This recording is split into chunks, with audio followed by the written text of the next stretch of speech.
Meeting of the Board of Education is now called to order. I'd like to welcome everyone who's participating this evening. We are directed by the state of Michigan to continue to hold our board meetings virtually. And right now our best guess is we may be able to come back live in person sometime after March. I want to make sure all our board members are connected tonight. Terry. Yes, I'm here. Very good. Celeste. Present. Very good. Rusty. Yes, sir. Great. Bo. Yep, I'm here, Randy. Kurt. Yes, I am. And Keith. Here. Okay, very good. I'll recite the Pledge of Allegiance on behalf of the board. I pledge allegiance to the flag of the United States of America and to the republic for which it stands, one nation, under God, indivisible, with liberty and justice for all. Okay, our first order of business is to approve our agenda. I don't believe there are any changes. Can we have a motion, please, to approve the agenda as printed? Mr. President, I offer the following motion that the Board of Education approve the agenda as printed. Thank you, Celeste. Is there a second? I'll second. Very good. Thank you. This is a roll call vote, please, Barb. Mr. Droppers, Yes. Mr. Kroll, Yes. Mr. Rathburn, Yes. Dr. Shelton Harris, Yes. Mr. Van Antwerp, Yes. Mrs. Novaria, Yes. Mr. Snyder. Yes. Very good. The agenda is approved as printed, and we'll go to our report section and start with the superintendent's report, please, Mark. Thank you, Randy. We have a couple of planned reports, and I have just a couple of other additions to that when they're done. So our first is the bond project update, and I'll ask Mr. Herron to report on that. Ron? Good evening, board members. I just have a real brief report for you tonight. I'll start out with some construction updates at Central Middle School. We had 3 items that were delayed because of supply chain issues that got completed this week. It was a dust collector installation. We had some window shade components that came in that we were able to get those installed, and lighting control components that came in that were completed this week. We'll continue in that building to work on punch list items as we have materials and availability with students in the building. The last item I'll talk about on both is commissioning. Some functional testing won't be done until we get some of our components in that are still not in due to supply chain. At West Middle School, we completed some technology components that came in. We're about 95% complete with that. In addition, we have the rest of our punch list items, which are about 85% complete. And again, commissioning is the same at West Middle School. Waiting for some items there. At the Northern Auditorium, the pool deck poured this week, and that'll kick off a number of items with the tile bowl being set after that, and we'll start on tile immediately following. Public bathroom fixtures will be going in next week. Sealing is ongoing, continuing to work in the boiler room, and continuing to complete the painting activities in that building. I'll just mention one other item. We know that at Central Middle School, North Middle School, and West, we do have wayfinding signage. That's an outstanding item that won't be done until the spring. So at this time. So, And that's all I have on the bond update. Thank you, Ron. Thanks, Ron. Any questions for Ron? All right, we'll move over to Paula Johnson to give you a financial report for this month. Paula?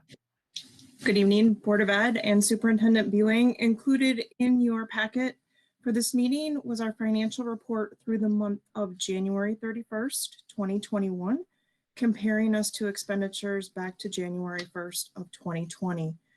I don't want to sound like a broken record, and this may not be a very exciting report because you probably have heard a lot of these things spoken at previous meetings. These budget numbers included in this report have not been adjusted to reflect the amendment to be approved later in the agenda. So we're still using budgeted numbers from the preliminary that was adopted last June. So when you see the report for February, it should be reflective of the amended budget. So let me just cover some of the highlights for you. Under revenue, local, when compared to previous year, still is pacing down. That has to do with gate receipts for athletic events, Curious Kids starting later in the year, and actually IB testing revenue is down right now compared to last year. Under the federal category, there's a huge variance of where it appears that it is over received in revenue. This is not reflective of the CARES money that has been worked into the budget amendment. The ESSER funds, the Child Care Relief Grant, approximately $3.5 million of federal revenue was added into the amendment. That percentage skew will correct itself with the next month's report.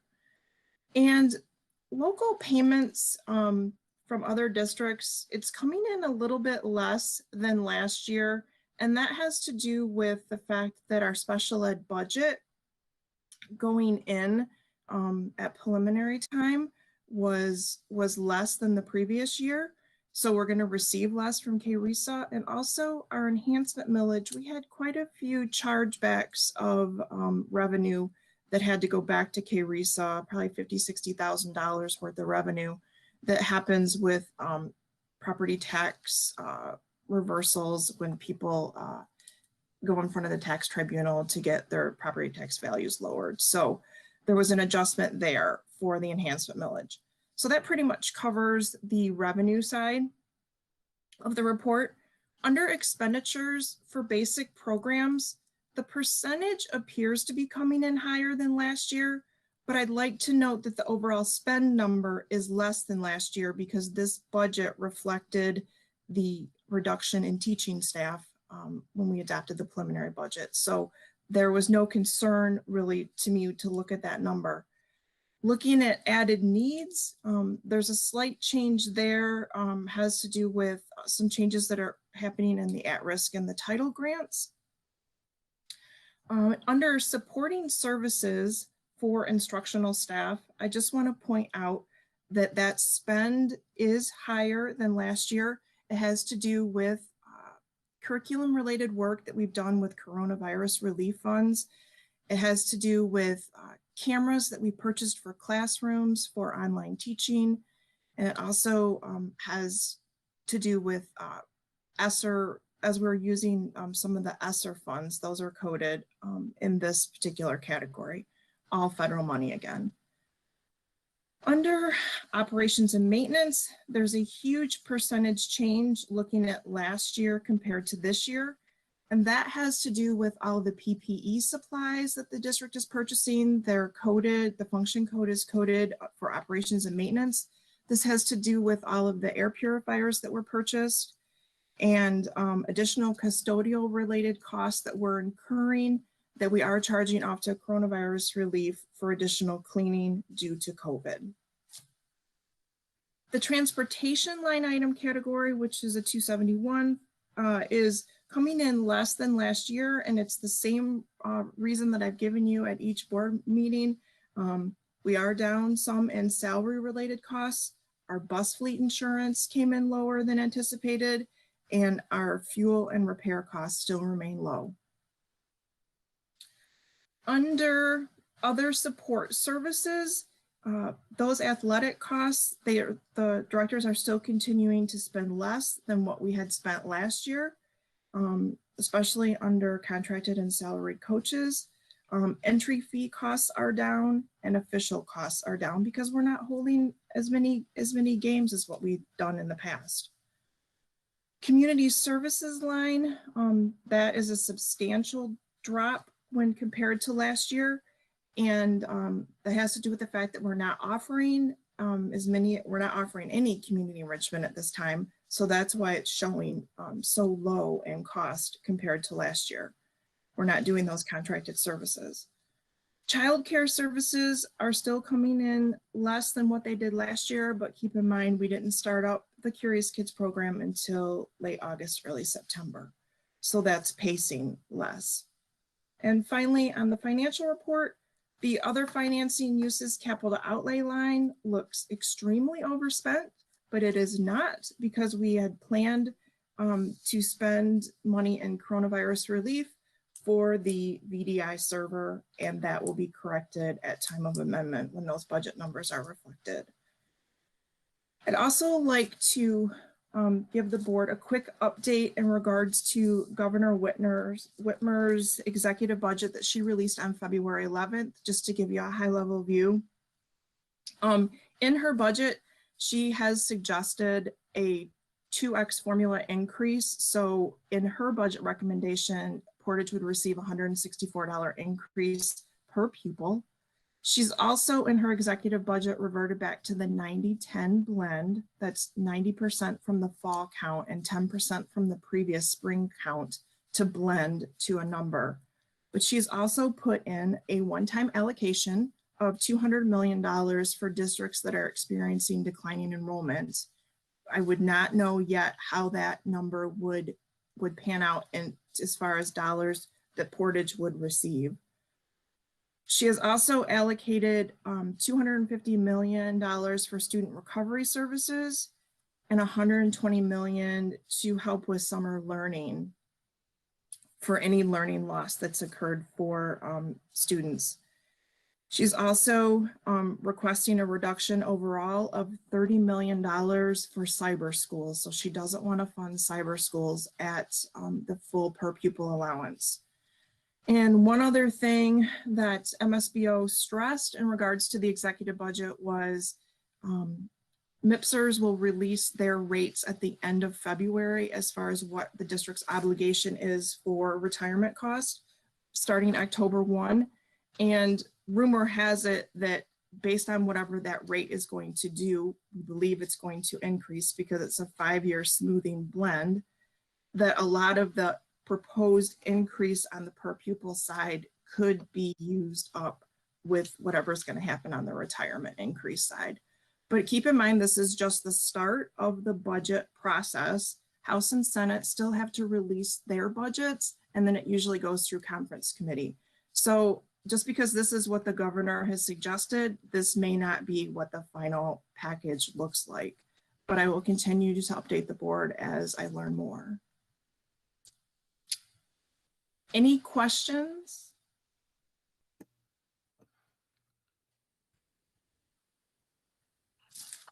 Thank you, Paula.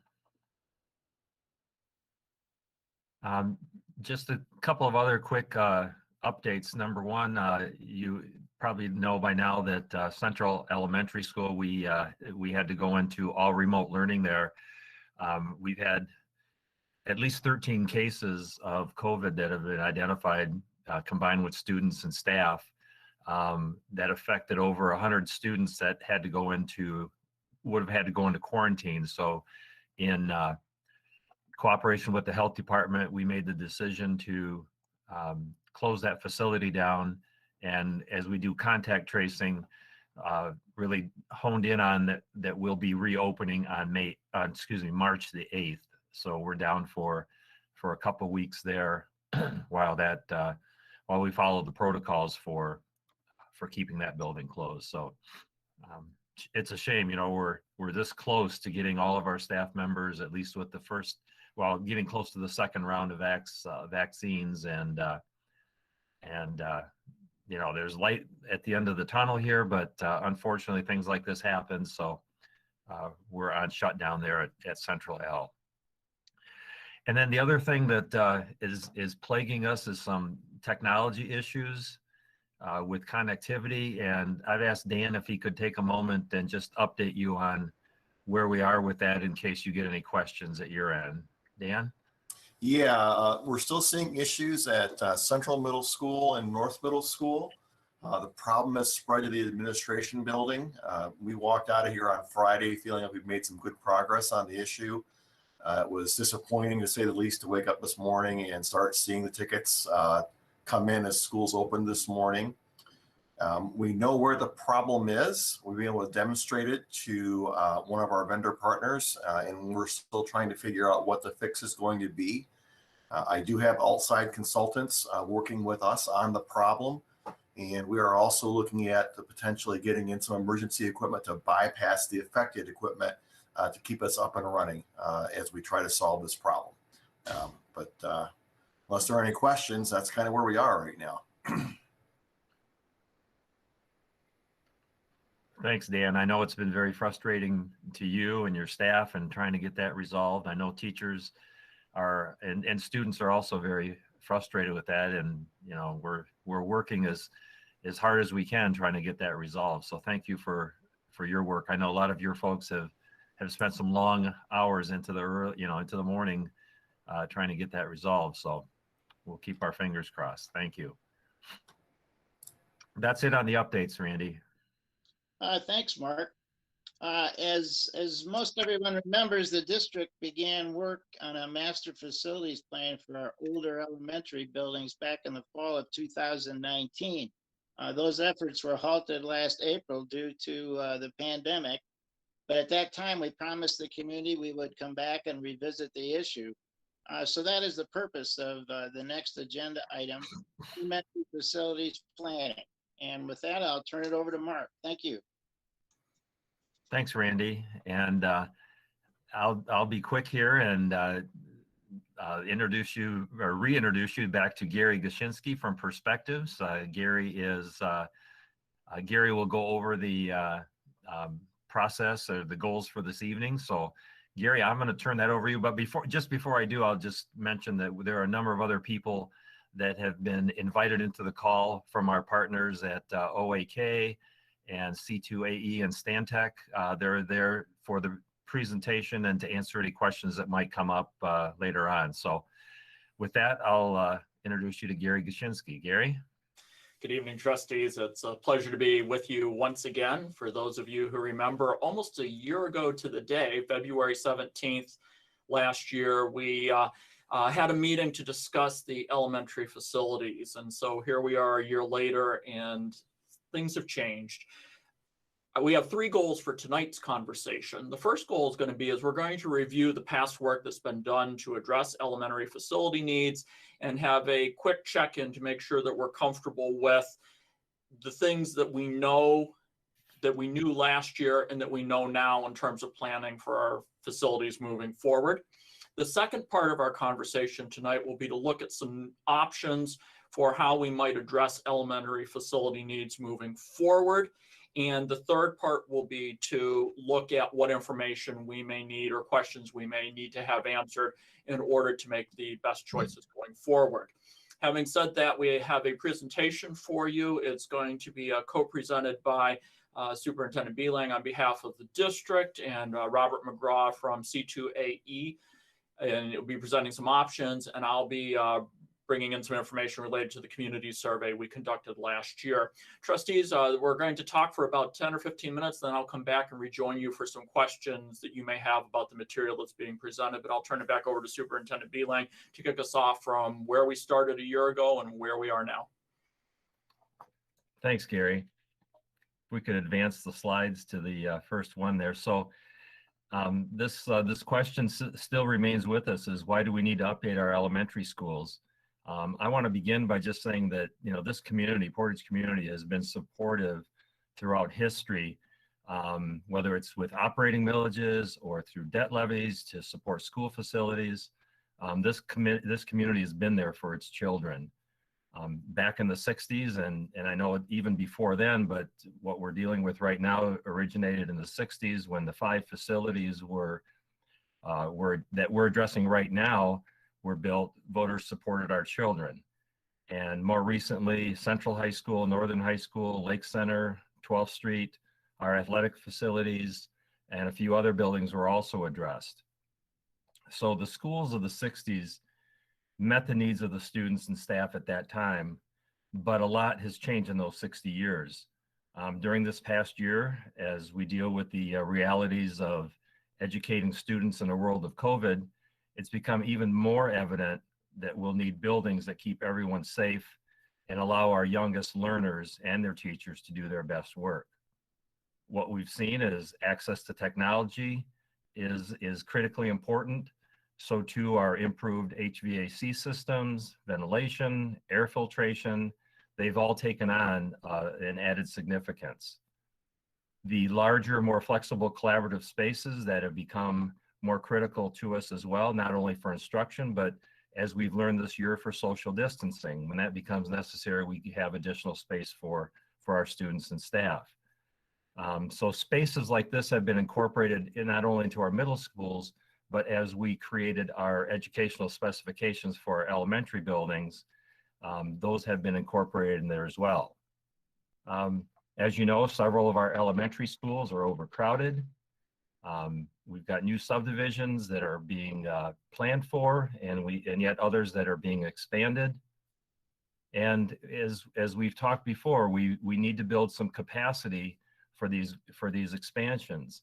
So in our plans, the expanding Central Elementary School to house 600 students provides us with more flexibility and to make some critical shifts to address overcrowding, especially as we look at Mooresbridge and Amberley schools.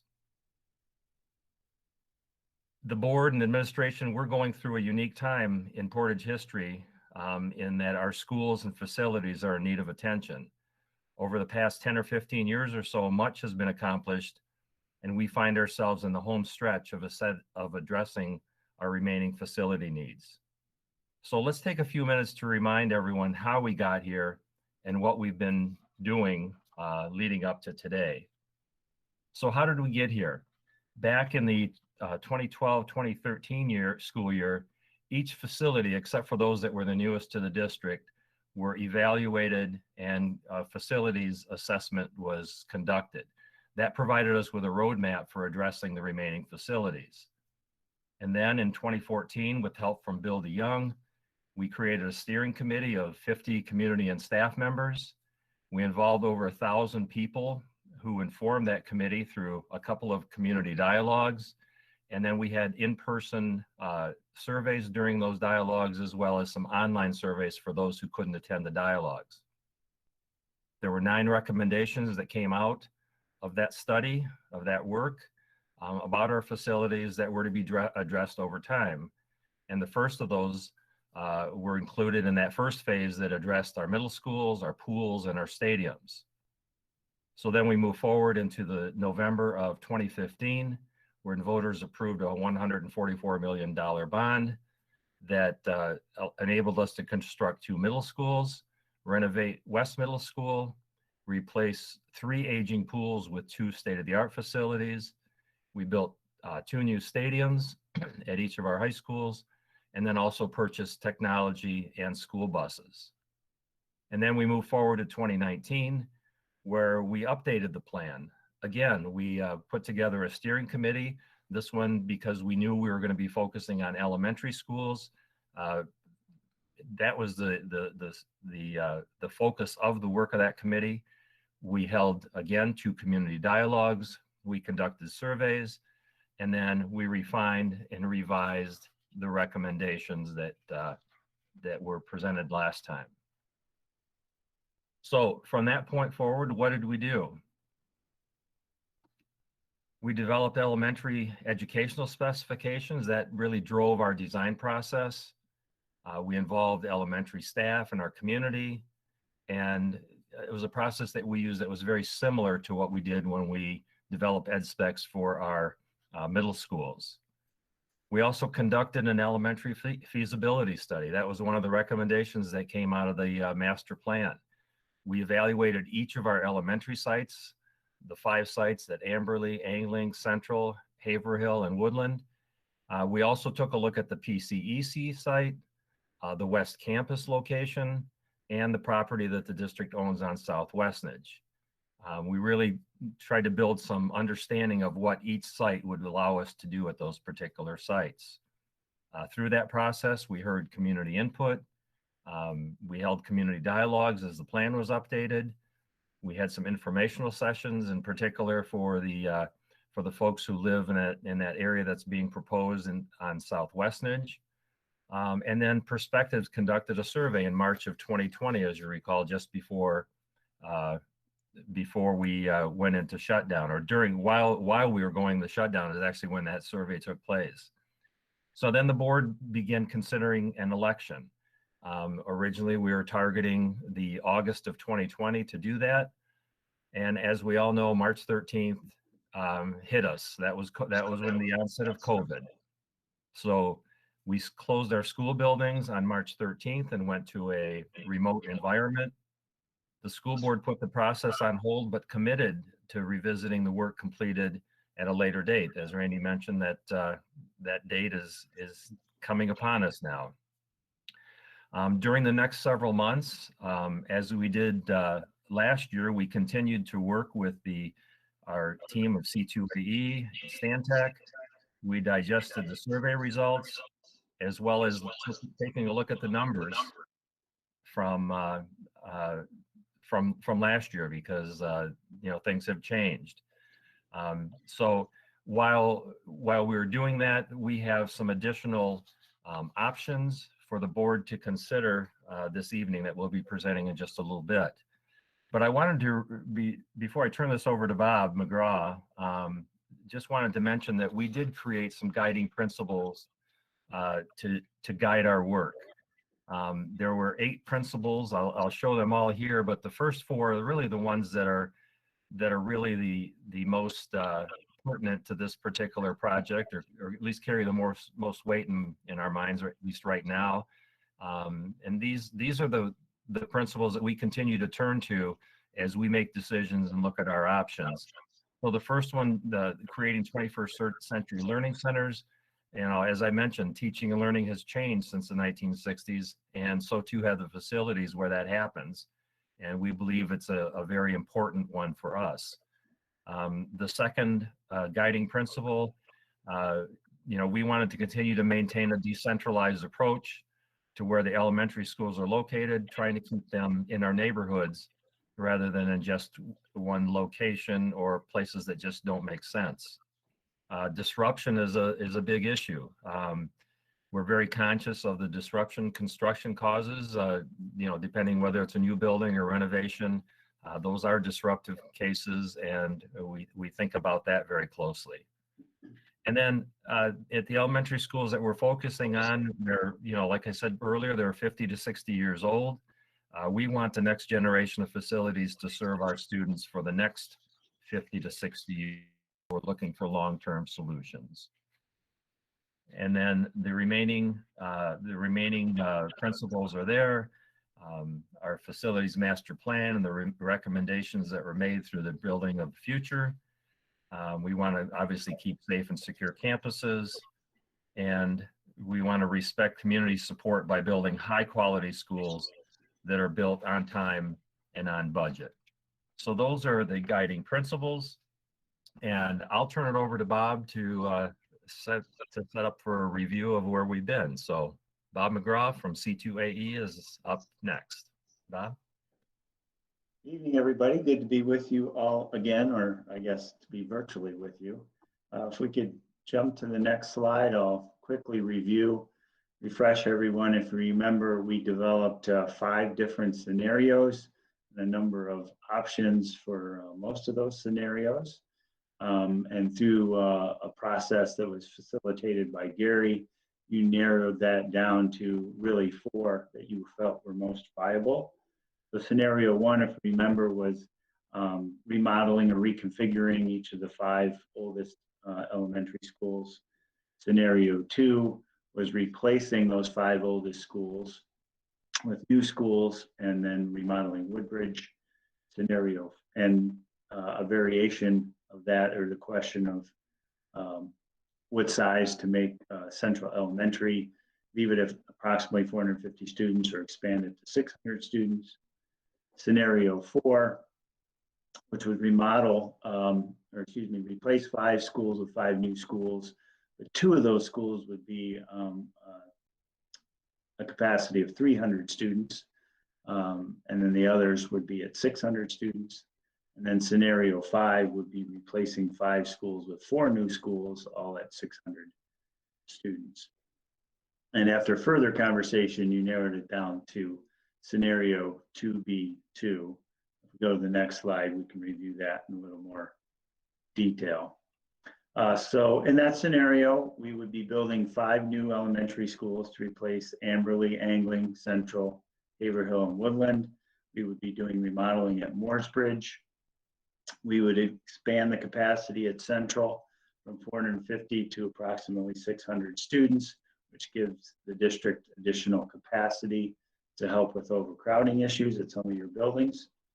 We would locate that new Central Elementary School on the vacant property that you own on South Westnedge. We would then utilize the existing Central Elementary as a swing school during construction of some of those new buildings where we cannot cannot construct another building on the existing property and leave the existing school operational. And then at the end of the construction process, the existing Central Elementary would be repurposed for other uses. Go to the next slide. I think that's Gary.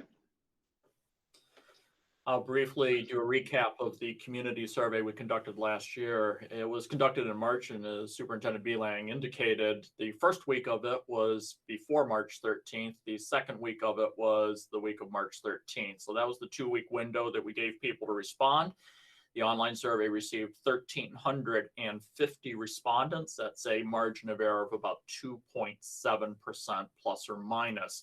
We had questions on the survey related to Portage Public Schools, facility improvement needs, bond support, and demographics of the survey respondents. And so I just want to highlight for you a couple of the individual results just to refresh your memory in terms of what we found from the survey. And the first thing we looked at was the fiscal responsibility question. And so we asked a question on the survey, do you feel that Portage Public Schools are fiscally responsible? And I'd ask Mr. Huber to bring the next slide up there. When we look at those results to that question, what we found is that 44% of the survey respondents said Portage Public Schools are fiscally responsible. About 35% were unsure, and 20% said no. The primary reasons, if they said no, we asked them, why do you feel that Portage Public Schools are not fiscally responsible? We saw 2 things come up. First, that the new bond was too soon after the last bond, referring to the 2015 bond for middle schools and athletic facilities. And there were people who felt that the expenditure on 2 stadiums was unnecessary. The other thing I want to share with you related to this is that we also asked this question in 2015. We did a similar survey prior to the middle school athletic facility election, and we asked this same question. And at that time, 70%, 70, of our survey respondents said we were fiscally responsible. So this has moved from 70% down to 44%. So there's definitely some things we're seeing that have kind of lagged on from the 2015 bond election. On the next slide, you'll see there's 2 more questions I'd like to share with you. We asked it separately. The first question we asked was about the plan that we had proposed, and Robert McGraw has highlighted it for you. It was $155 million, 5 new schools and remodeling to Mooresbridge, along with technology, buses, and locating Central Elementary on the vacant property. And so we asked how people felt about that plan, and we had 39% of the survey respondents said that was acceptable to them. We had 45% who said the plan was not acceptable to them, and we had 14% who were unsure. We then asked the question about, would you approve a 25-year bond? The actual survey question was, would you vote to approve a 25-year bond to pay for renovating Mooresbridge Elementary, building 5 new elementary schools, updating technology, purchasing new buses, addressing facility needs for curious kids and community high school. And you'll see that the yes was 45.9%, the no was 37.5%, and the unsure was 16.6%. And within the margin of error of plus or minus 2.7%, this made it very, very difficult to predict that a bond request, in light of the question that we asked, would be one that would be favorably received by residents. So we then went and asked those residents who said, no, I wouldn't approve this, or I was unsure, what their primary concerns were. And on this next slide, you'll see here the primary concerns really fall into 3 categories. The first one is the cost, and that cost can be contextualized in a couple different ways. The total cost, the idea that it's $155 million, for example. The second, we can look at costs where some people thought, well, okay, I think we need to do something about the elementary schools, but I would rather look at maybe something more reasonable in cost, which would be remodeling versus building new. And then we had some other related responses. For example, some people were just expressing what I will call tax fatigue, and they would say things like, I'm tired of having my taxes raised every year for bond issues, meaning, of course, not just Portage Public Schools, but other bond issues that have been on the ballot in the intervening years. The second concern of the people who said no, they wouldn't support it as we had proposed it, were people who had concerns about locating Central Elementary on the vacant lot on South Westnedge. Those concerns transcended the district. As you recall, there were people from every part of the district who had concerns about this, but there were more significant concerns, as you'll recall, in that Central Elementary area of the district. And finally, there were concerns about, does this really address the overcrowding challenge that we're facing in some of our elementary schools? Survey respondents were saying things like, I'm concerned this just doesn't even address overcrowding. And so when you look at those no responses, those are kinds of the topics that we need to keep top in mind as we look at potential options moving forward. I'll turn it back over to Superintendent Beelang to just talk about some things that have changed in the past year.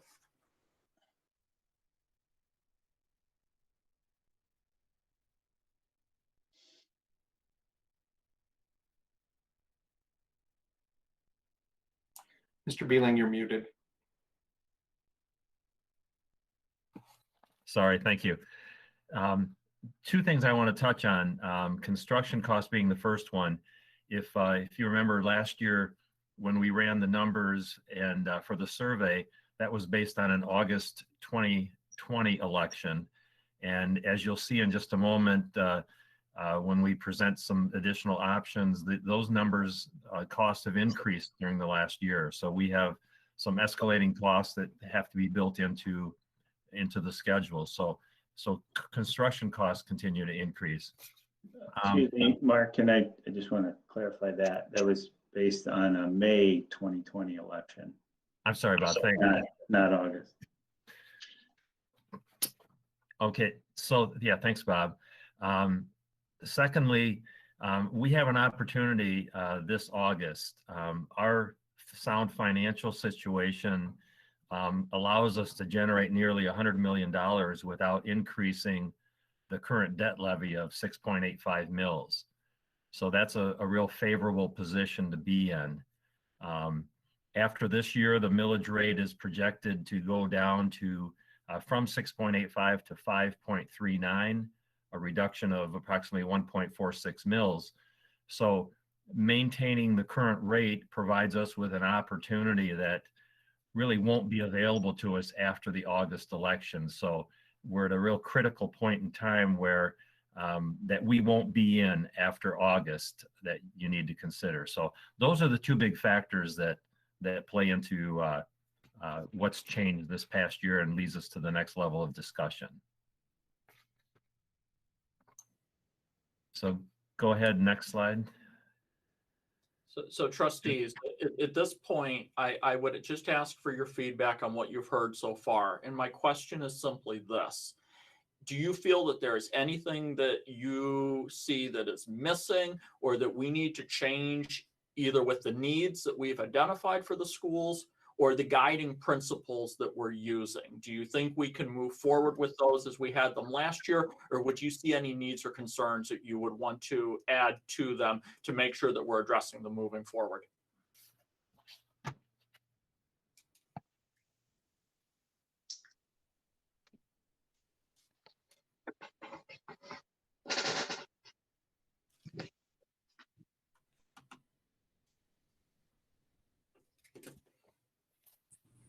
I'm okay if you're asking for our opinions. I am. Thank you, Trustee Droppers. Anybody have any concerns at all? It's Rusty. I don't have any concerns. It seems like the guiding principles, discuss things being equitable, and minimal disruption, what have you. And I think I don't see why any of that has changed.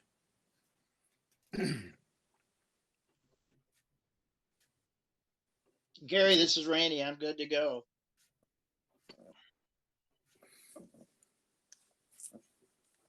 If Yeah. Go ahead. No, Gary, this is Bo. Brett, I would just echo, I mean, big picture, I'm good.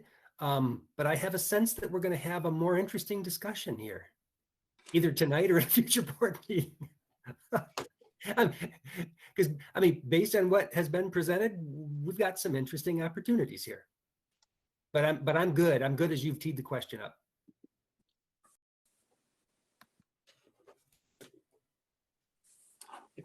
If there are no other concerns from trustees about the needs that we identified and the guiding principles, then are there any other conditions that you would like to add to the conversation tonight? Is there anything that's happened in the past year that would shape our discussion tonight, or are we good?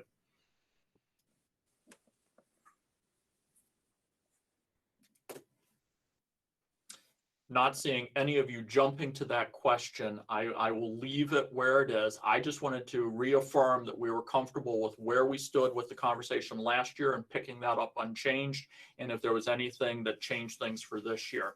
What I'd like to do at this point is I'd like to turn it over to Robert McGraw from C2AE, and he is going to present to you some potential options or paths forward that you may take. I would ask as you listen to these options as he presents them, that the first question I will ask when he is done is, do you have any questions? So I would ask you let Robert get all the way through the options, and then we'll have questions. Robert. I gotta change my name there on the screen. I'm not used to being called Robert. Only my mom called me that. So yes, we had a number of scenarios and options before, and we want to try and keep it pretty simple, but based on the information you just heard, we feel that there's 3 pathways forward. Each of those pathways has the option of splitting the project into 2 separate bond elections, one fairly soon and then one farther into the future. So the 3 pathways are pathway 1, keep the original plan, scenario, what you know as scenario 2B2, continue to move forward with that. Pathway 2 is to revise that plan based on the feedback you got from the survey as much as we can. And path 3 would be to also consider the remodeling option, or what you may recall as scenario 1. So just quickly, you can see in this chart a little bit of a summary of the differences between the 3 plans. 3 pathways. Pathway 1 would have 5 new schools. Pathway 2, the same. Pathway 3 would have none. Remodeled schools 1, 1, and 6. In terms of the location for Central Elementary, path 1 would be relocated. In 2 and 3, it would stay at its current location. How we accomplish a swing school in pathway 1, that would be the existing Central Elementary. In pathway 2, we would utilize the existing PCEC facility. Pathway 3, we do not need one. In terms of providing long-term facilities for the PCEC program, if you could go back a slide for just a sec. Pathways 1 and 2 do provide those long-term facilities. Pathway 3 does not address that at all.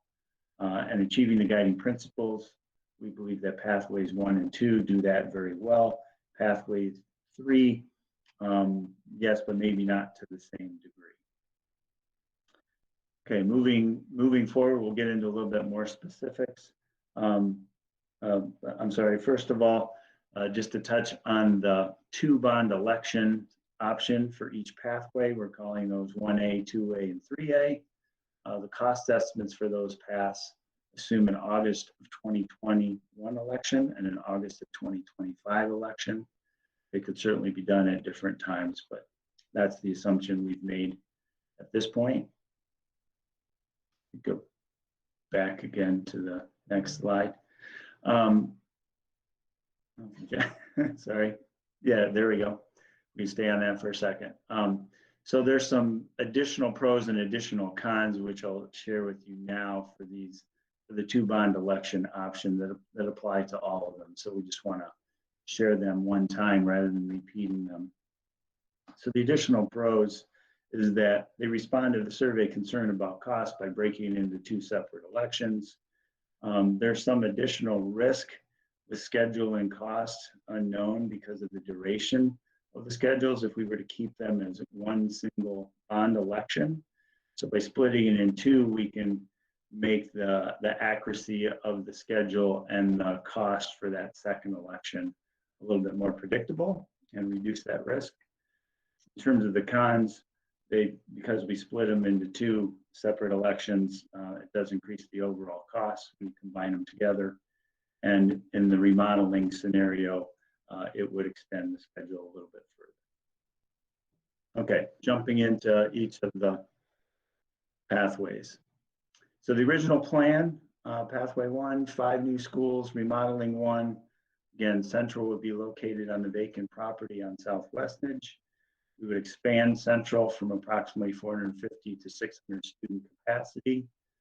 We would use the existing Central as a swing school during construction and then repurpose it for programs that are currently at PCEC.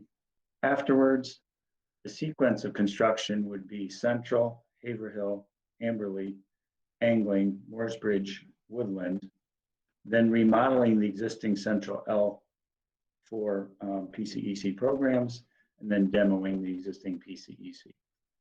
Schedule would be approximately 2021 to 2034, and the bond amount would be approximately $166 million.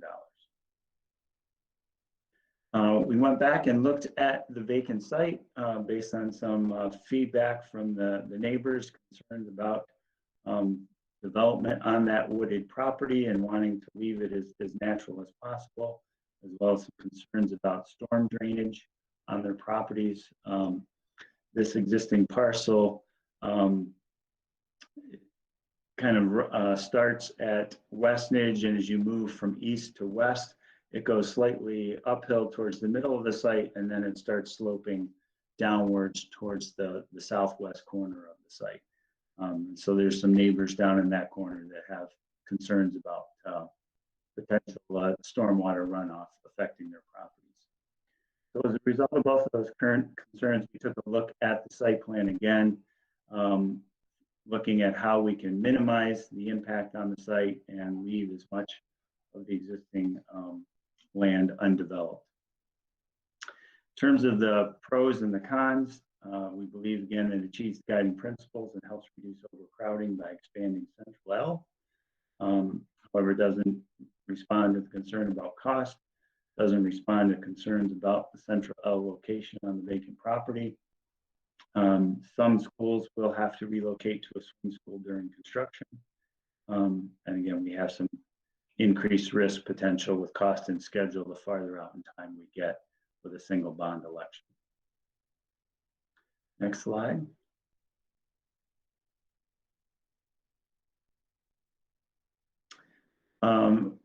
With pathway 1A, the 2 bond election, again, just the timing, August 2021, the sequence would be Central, Haverhill, and Amberley.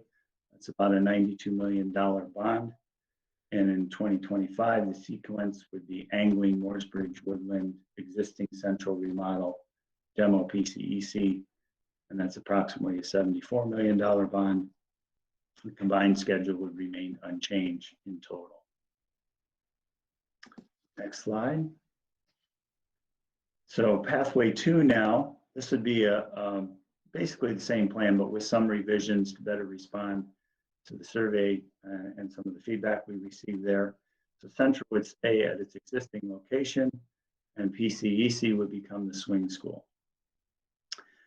Central L would still expand to 600 students from 450. We would build Amberley without using a swing school, so we would build Amberley on existing property. PCEC would be used as a swing school during construction, so we'd need to provide other facilities for those programs, and we'd be proposing economical construction. So that would be either a pre-engineered metal building type of construction or wood frame construction, which would be more economical than traditional masonry and steel buildings that we would use for the schools. The sequence would be Central, Haverhill, Amberley, new PCEC facilities, Mooresbridge, Woodland, Angling, and then demo the existing PCEC. We'd actually gain a year on the schedule because we would not have to wait in order for the swing school to be available for Amberley, and the bond amount would be about $172 million. In terms of looking at the central site and finding a way to build the new school on the property while the existing school stays in operation, I know it's probably a little bit difficult for you to see, but on the eastern portion of the site underneath that parent drop-off parking lot, the existing school is there in gray underneath, and we're showing the new school built out to the west on the existing playground, and the new play areas constructed. New driveways, drop-offs, parent parking and staff parking, and then a new play field with underground stormwater retention under the existing parking lot. Jump to the next slide. We also looked at a 600 student 2-story version. And in this version, we actually were able to juggle some things around in terms of moving the building a little farther west and adjusting the drop-off locations and the play area orientation.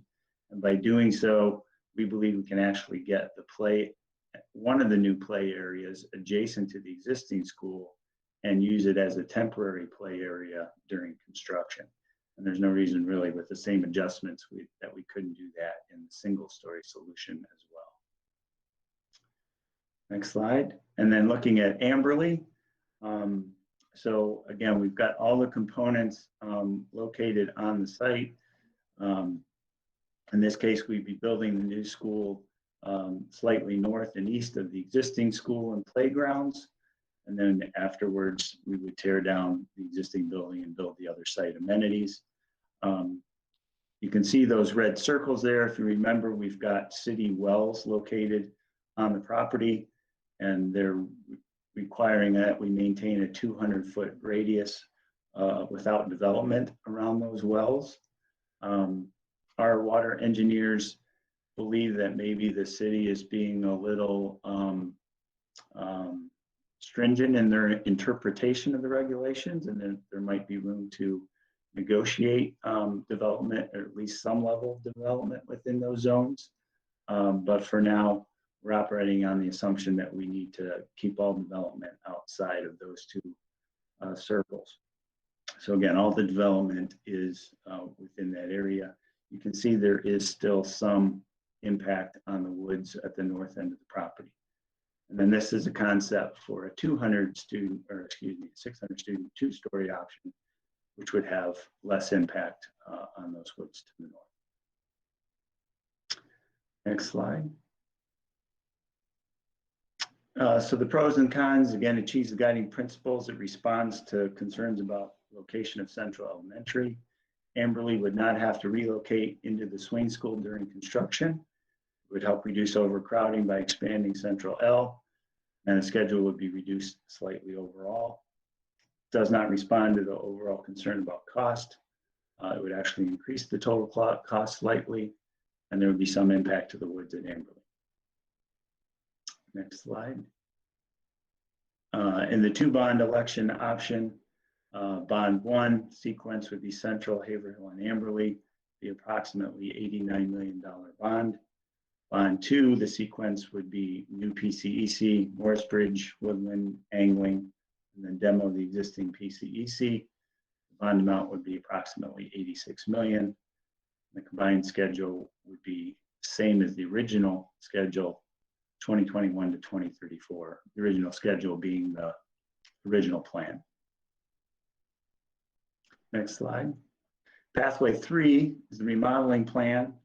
And when we say remodel, what we really mean is reconfigure and remodel 5 schools. So a portion of the existing building would be demolished and constructed new, and the remaining portions of the existing schools remodeled. And then Morrisbridge would be have some remodeling as well.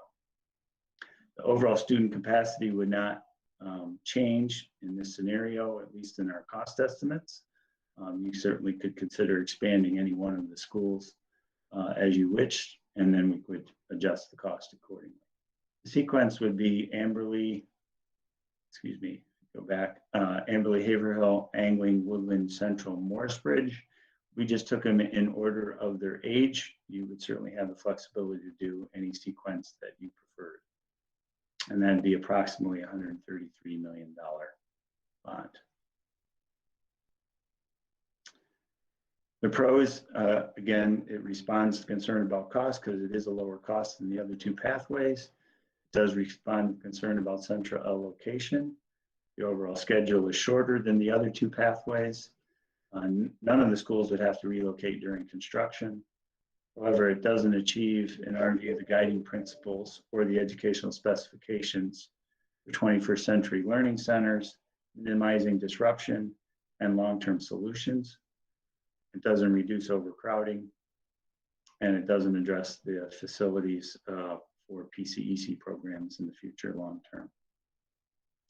For the 2 bond election option, the sequence would be Amberley, Haverhill, and Angling in 2021, approximately $71 million. In bond election 2 would be Woodland, Central, and Morrisbridge, approximately $65 million. The overall schedule would be 21 through late 2029 or early 2030.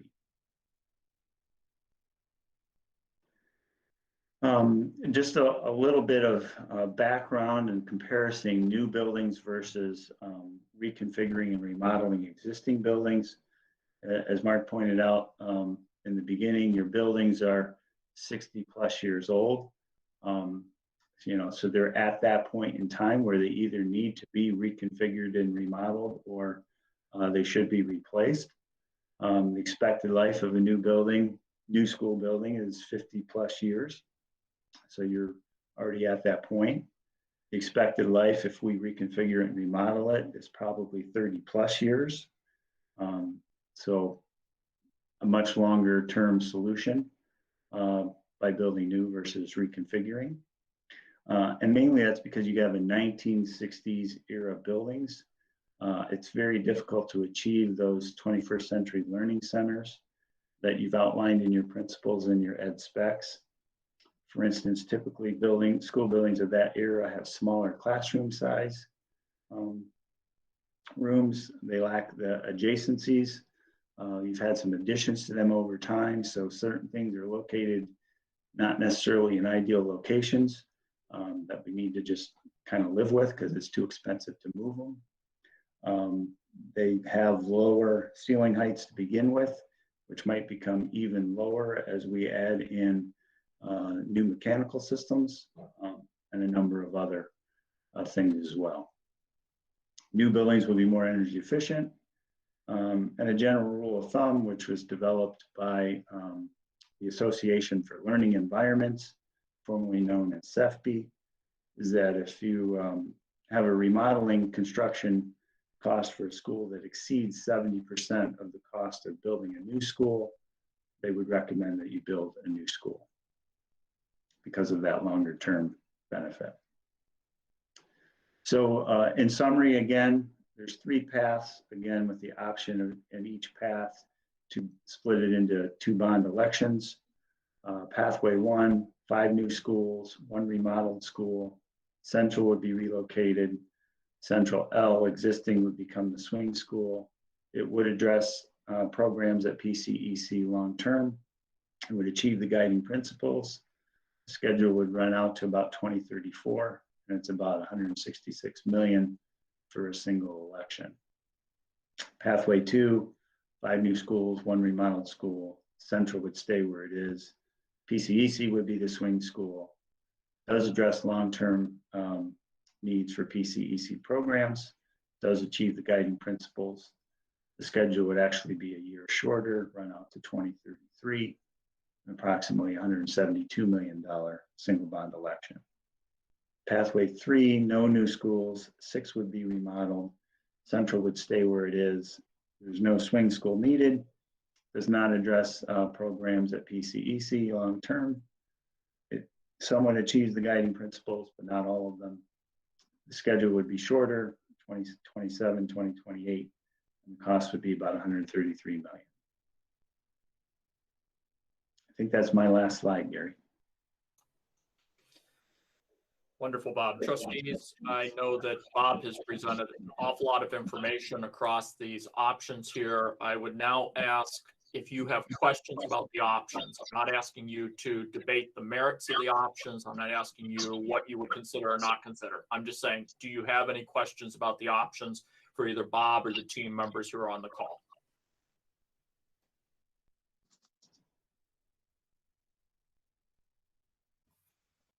Hey, Bob and Mark, both here. On that option where Amberley would be rebuilt without a swing school, I see that the diagram, I think, really preserved much of the woods there.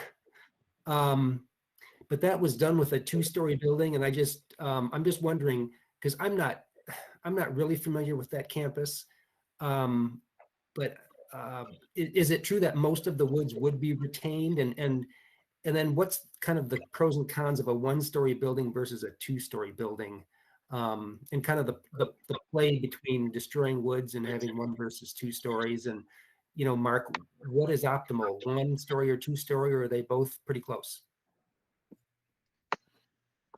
I'll let you go first, Mark. Okay, thanks, Bob. And maybe Mike, if you could go back to those site plans for that for Amberley. So, you know, we're operating in both 1-story and 2-story buildings right now. So from an educational standpoint, I don't believe there'd be much difference at all in how those buildings operate. I don't know as if we have any history of, you know, operating expenses of what it costs for a 1-story versus 2-story, because our 1-story buildings are older and our new 2-story buildings are newer buildings. So it's hard to get that information. You know, if you remember that when the site plan was first presented about the Amberley site, that building was shown in a different location on that, which had a greater impact on the woods. So what Bob has done is try to reorient that building as far and be south as possible to have minimal impact on those woods. And maybe you can speak to the remaining questions, Bob.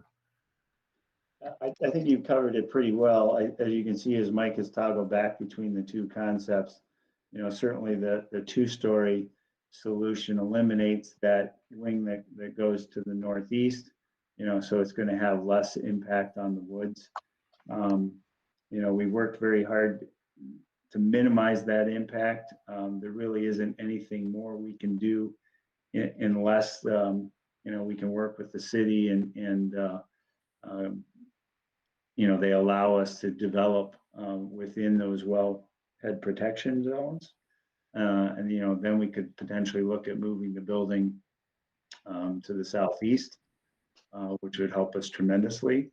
But again, they were very strict about that when we were developing the northern stadium and staying out of those protection areas.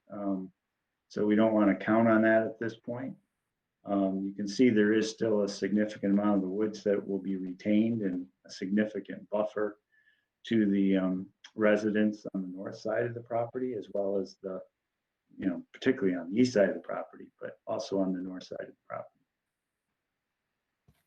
Good. Thank you. I guess my concerns about having the two-story buildings in both the central and the Amberley locations is there are neighbors all around, and many of those are one-story homes. I'm not sure if a two-story building would seem like it was too imposing in a residential neighborhood. So that would just be my concern. Maybe we need to ask a few more questions of the neighbors. Mhm. And my thought on that, I guess, and then one other is the viability of whatever missing woods would be planted, replacing them with a 10-year plan that they would be reach maturity in a reasonable amount of time. I do have a question though on the demolition of PCEC. I was unclear, is there a vision for that property once a demolition would take place? For anybody who's can speak to that. We haven't really had much discussion around that, other than that would provide us, some additional outdoor space there that could be developed into, into something that's usable, but no real firm plans have been developed on that at all, Keith. Certainly provides a buffer for a lot of opportunities for the future. It's a great location. It's a good piece of land.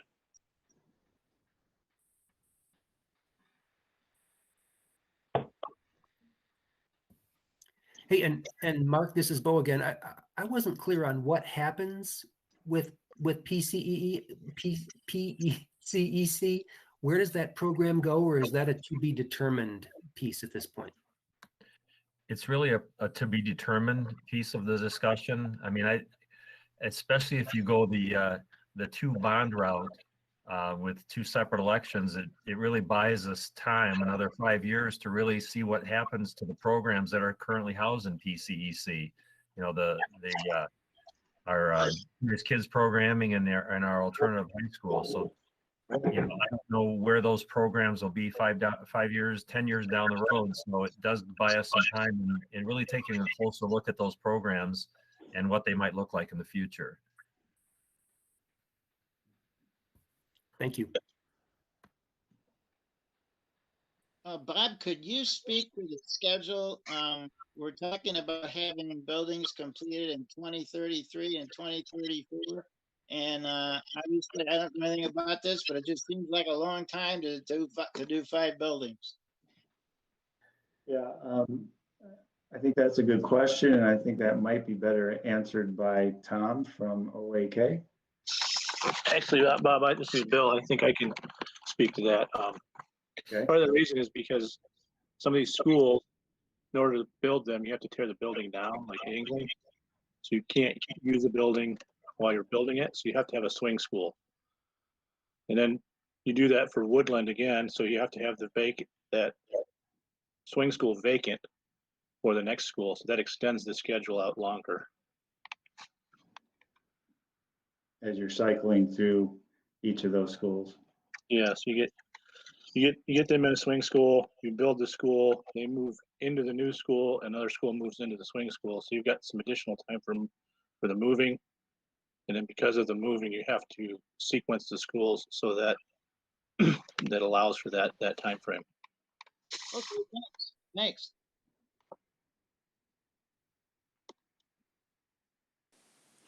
Carrie, I have a question for you, or a couple of them. When we went back to the slides that talked about who found the proposal unacceptable and why, and one of the unacceptable reasons was that 2 stadiums were unnecessary, but the voters actually approved that in 2015. I'm just wondering what sort of education do we need to provide to our constituents about our fiscal responsibility? The money that we've spent was allocated for that by the voters. Do you have any thoughts on that? Yeah, Terry, when I look at the survey results from last year, the what I call calling it a lag from 2015, because both of those reasons they brought up, that it was too close to the previous bond, which would have been 5 years ago, and 2 stadiums were unnecessary. That was approved 5 years ago. Terry, I don't think the issue is they don't know that the 2 stadiums were approved. I think the issue is they didn't think we needed to approve 2 stadiums at all. We've always had 1 stadium. We should just fix the 1 stadium if that's what we need to do. I will say to you that this shows up in the fiscally responsible discussion about the district. It doesn't show up in the, are these current plans good or are these current plans not good? But one of the things you need to consider is that some of the people who think you're not fiscally responsible don't support any option that you put out there. So there's going to be this, for lack of a better word, residue of concern that continues to this day from something that happened 5 years ago that is maybe less an educational thing and more something that's probably just going to pass with time. I don't know how you immediately change someone's mind if they didn't think the 2 stadiums were necessary and they're paying for them. Well, and maybe I guess they had that view for 50 plus years. I don't know. Yeah. My other question is about the plan doesn't address overcrowding. It does address overcrowding, but I'm not sure if people understand how it addresses that. Terry, I think that's a legitimate concern here. That, you know, it's hard for me to read into the survey results specifically where there's a disconnect. Excuse me, but that is one of the places where there's a disconnect, where the plan is saying one thing, but what residents are saying is another thing. I think probably this is something that might need to be looked at on a school by school basis.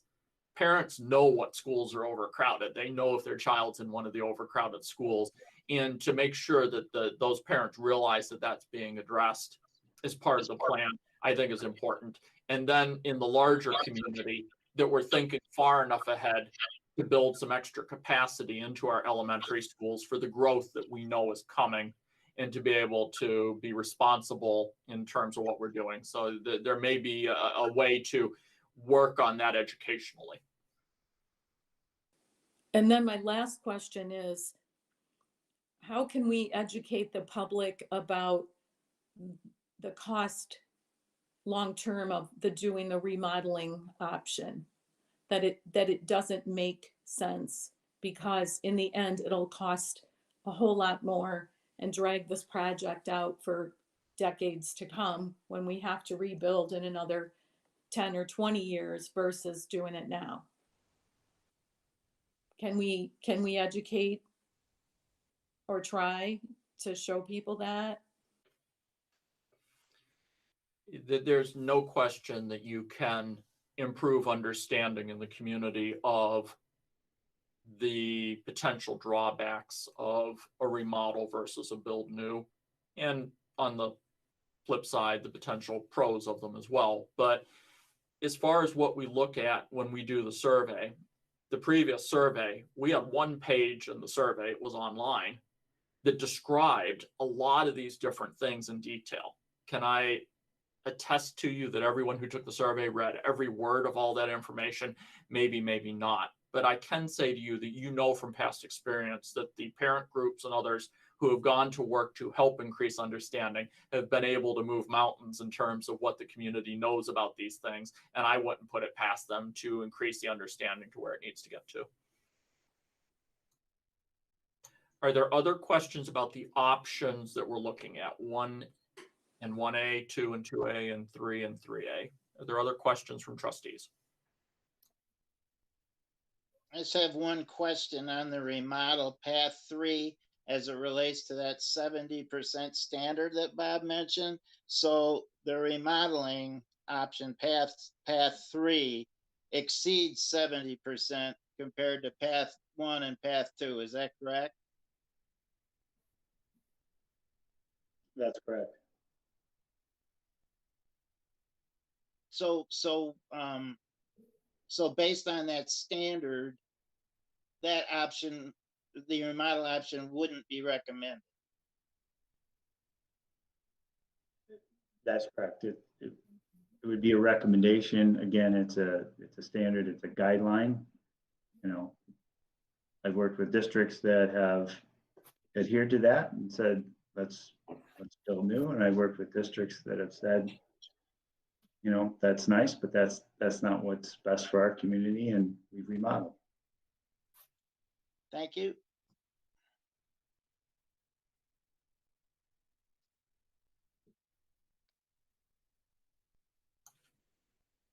Trustees, do you have any other questions about the options?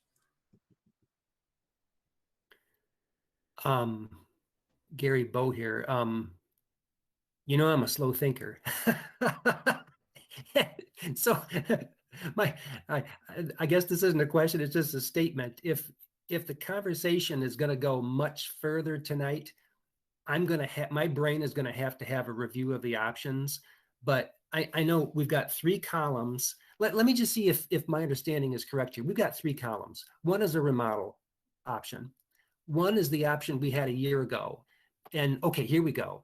And then that middle one, that's kind of the different beast. And the big thing there is it's just we're not going to relocate Central L.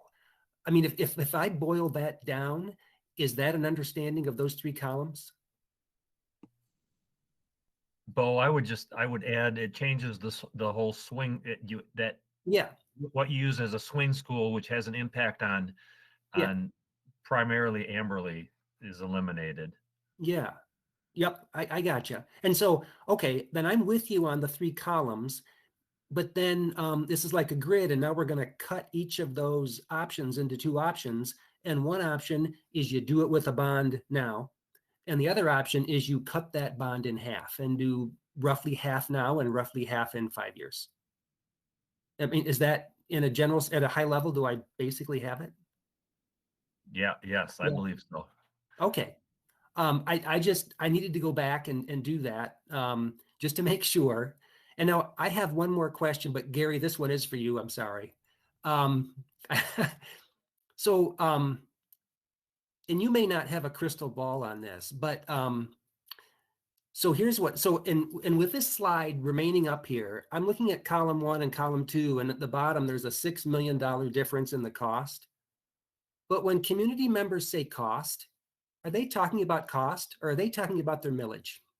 Are they talking about their tax bill or what the total cost of the bonds are? I mean, and you can kind of see where I'm going with this. I mean, it appears we have an opportunity this year. So I'm just curious as to how you read the psyche of the voters. And Bo, I appreciate you take the time to think of questions to ask me. Thank you.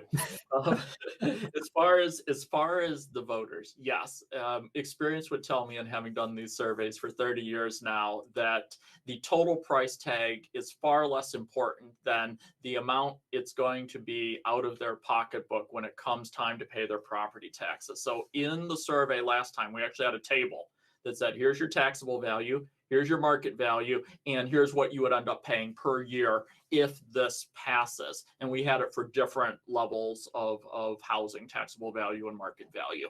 So that's the way the voters are going to think of it. So the table that we showed them last year was for a house that was valued at $100,000, it'd be $46 a year more. If your house is at $500,000, it'd be $230 a year more.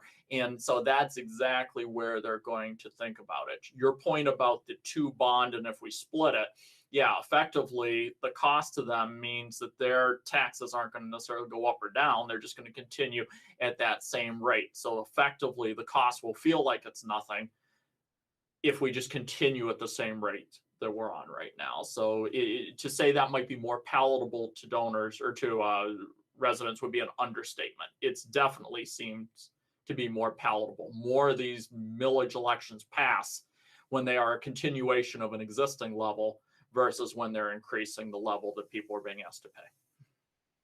got it. Gary, thank you. So Gary, what we're saying is, it's Rusty here, sorry, is what we're saying is if we do this in 2 bonds, neither bond will involve an increase in the millage rate. Did I hear that correctly? I don't think that's really the case. We can't say that with confidence right now, Rusty. What we can say with confidence is that the first bond would be no increase. We don't know what's going to happen 5 years down the road or when you go to the ballot again.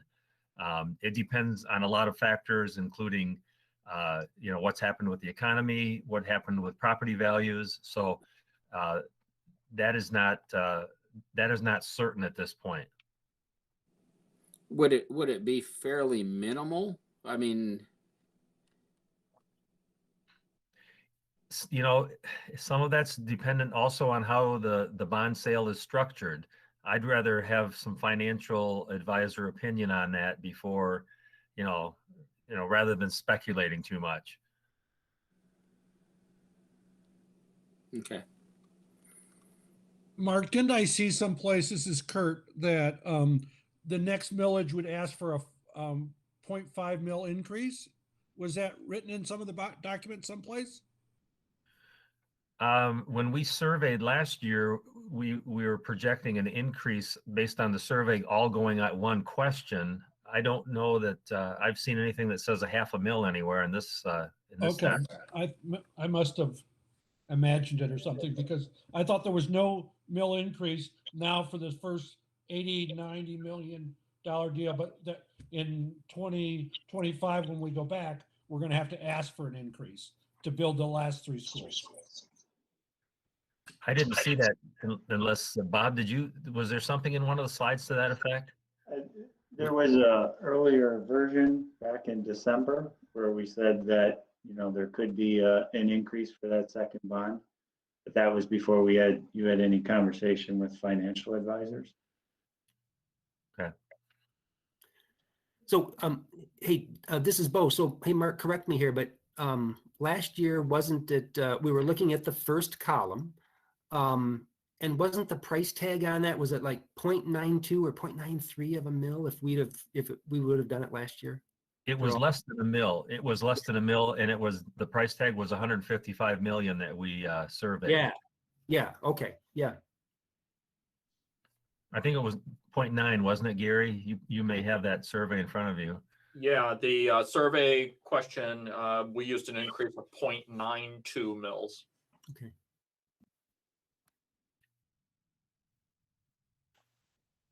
Trustees, do you have any other questions about the options?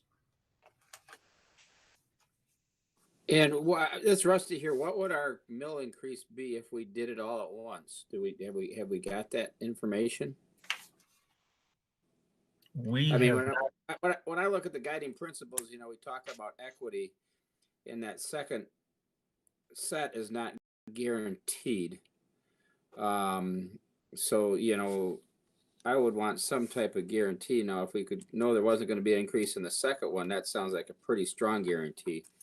Having no idea what that second millage might be is concerning to me. I don't know if it's going to be 0.2 or 1.2. So that's where my brain is.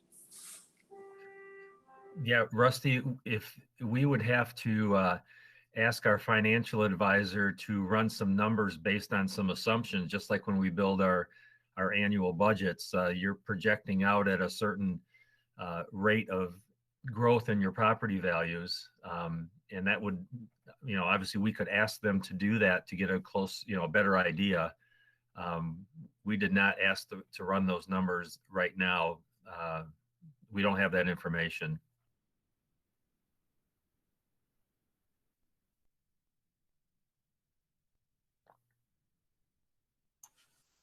Trustees, we can always come back and ask another question about the option should you have a question as the conversation continues. But I will now suggest that I would entertain conversation that you might have about the options, preferences for an option, or belief that we shouldn't be pursuing an option. Understand that our goal tonight is not to decide what option or options, but to have a conversation about what we could present to district voters related to elementary facility or improvements. So we could end up with more than one option, and that would be entirely fine. And my counsel to you today is the same as it was last year in February. I would only ask that if we're going to talk about an option, that we follow all the way through. It is not a straw man just for conversation. If we believe this is actually an option that we think we should be looking at Portage Public Schools, then let's have a conversation. But I would open to your conversation about the options that you see and how you feel about those options.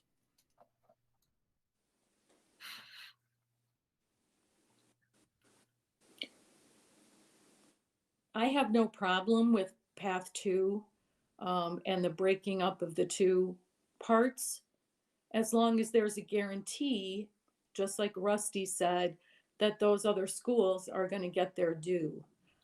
That's my concern. And I can see that if we're waiting for another 4 years down the road, we've got a different board, maybe we have different administrators, the whole focus changes, and all of a sudden we've got a couple schools that are still left in 1960. I'm not okay with that. So I would have to do some serious thinking and talking with people before I could support that 2 question or 2 bond issue initiative. By the same token, I understand the rationale about putting a question on the August ballot that wouldn't raise anybody's taxes. I totally understand that. So my concern isn't about that. It's about the other half of it.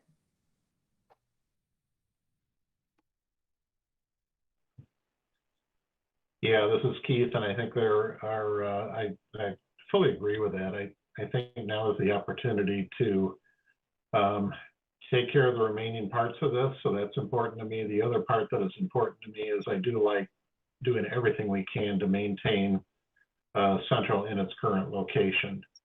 Otherwise, we have a 1 mile, 2-lane road of traffic going down to the other location. Now, eventually, those woods are going to become something other than they are now. So I don't have a grand idea that those are going to remain woods if we don't build a school there.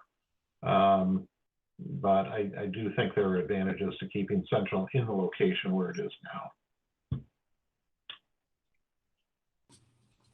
Hey guys, on the stuff I got today, and I don't know, on page 2 under response 3, it does say more affordable option, 90 mil today, 0 increase, and half a mil increase in bond 2 likely.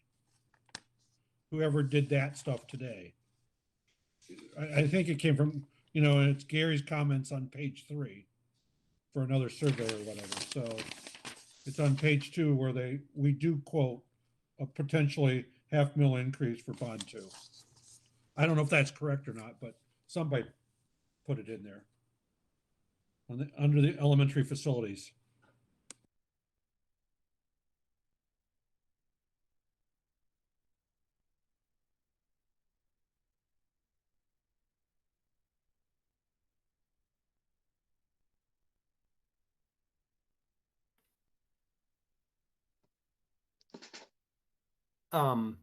This is Bo. I guess my observations are I am appreciative of these options. I am appreciative of the work that's gone through to find a different alternative that could keep Central at its current site. Because that will take a group of citizens who would be vehemently against this plan. And my guess is it will turn more than half of them into supporters. I would hope it would turn 70 to 80% of them into supporters. So I'm appreciative of that. I'm also appreciative of understanding the premium that it will cost us to pursue that option. And it appears that that's about $6 million of total cost. But we have found in the past on other issues we put before the voters that sometimes a little more money is worth it if you can remove folks who will not support a certain option. And then I guess the other thing is this whole concept of just the timing we're going to have on our bond payments. And we have an opportunity to do something this year potentially and get a good chunk of this done with no tax increase. And there's something appealing to that. Now, that said, I want to think slowly on this. And and Mark, this might make you uncomfortable, but because I know that you are loath to put any millage numbers in front of us, because once you do, they're locked in. So be very careful with that. But I mean, I would like to see what, a little more work on that. But I think based on what you said in terms of how the rate would be scheduled to be dropping here, that half of this could fit in now with no increase. So I guess I want to keep an open mind, but there's a certain appeal to that. But I mean, so in the same breath, I'm not totally discounting putting the whole thing on there now. But it does appear that bond rate last year of the 0.92, I think I heard, it's probably going to be different, because we've gone from 155 last year to 166 on the comparable plan this year. And if we keep it with if we go with the middle column, that's 6 million more. So that would creep that millage rate up a little bit. So I'm just kind of thinking out loud, but I just want to signal that I am pleased to see different options on 2 dimensions there. Want to sleep on this, want to get some more input. Not quite sure the best way to do that, but I'm appreciative of the work that's gone into taking us to this point. If I could just make a follow-up comment to Bo, just as you compare that cost for pathway 1 versus pathway 2, that in some of that differential is in the construction of a facility to replace PCEC somewhere. We will have time to consider what we want to do with that. So that's a placeholder number, I guess. It could be viewed that way if we choose to absorb, for example, the community high school into our existing facilities, school within a school concept. And, with our new elementary schools, those are being designed to accommodate the before and after school care program component of Curious Kids. So there's also a portion of that program that will give us time to really evaluate as moving forward. So you could reduce, I guess I'm getting at, you could reduce the cost of that pathway 2 over time.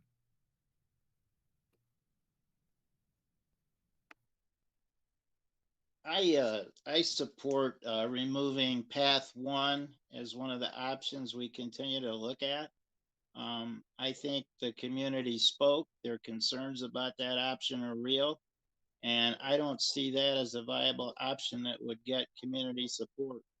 And I just wonder if there's agreement on the board to take pathway 1 off the table.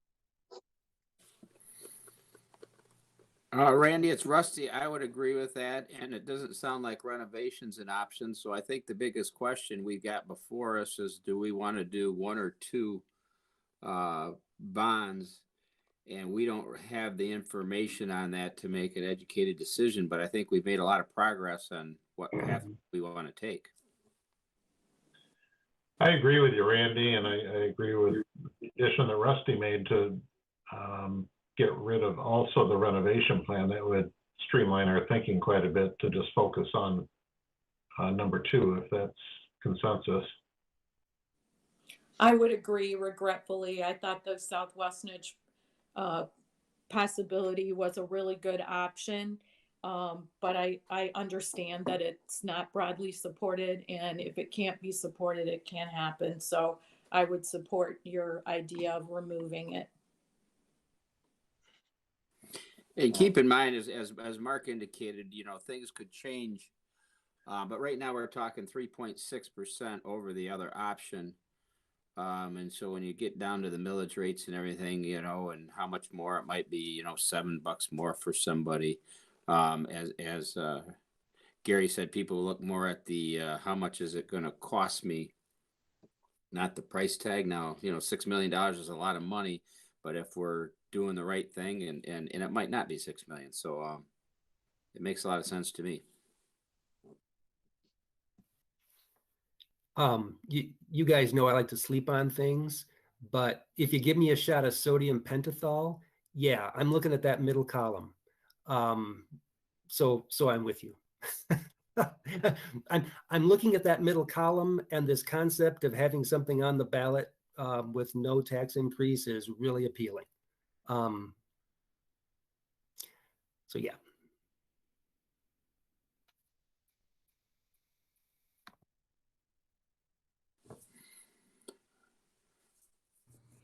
So Yes, whatever, I'm not I don't want to do number 3. I would follow the board's lead if they want to throw out number 1.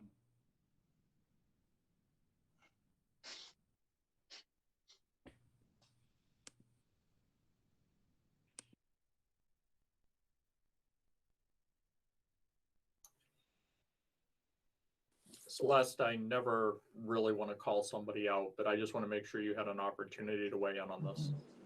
Yes, I'm just processing it in my mind and just trying to,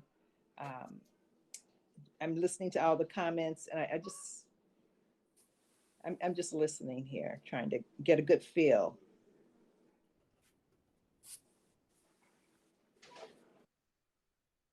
I appreciate that, Celeste. I did not mean for you to have to make a definitive statement. Only that No, that's fine. That's fine. It's just that I was looking at some numbers, and I was looking at some previous notes, and just kind of processing it for me. Well, basically, I'm hearing 2 different trains of thought here. The first one is that the first option, which we could call the original plan, would be removed from consideration primarily because we know there is widespread opposition to the Southwest Niche location. The second thing I heard was that we would remove remodeling, the third option, path number 3, from consideration.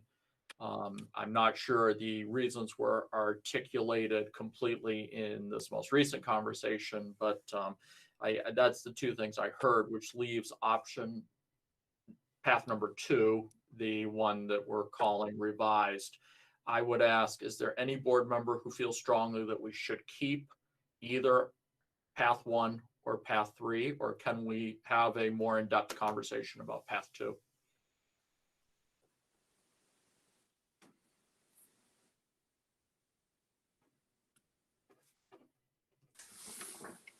If it was my vote alone, I would keep path 1, but I will defer to the majority of the board.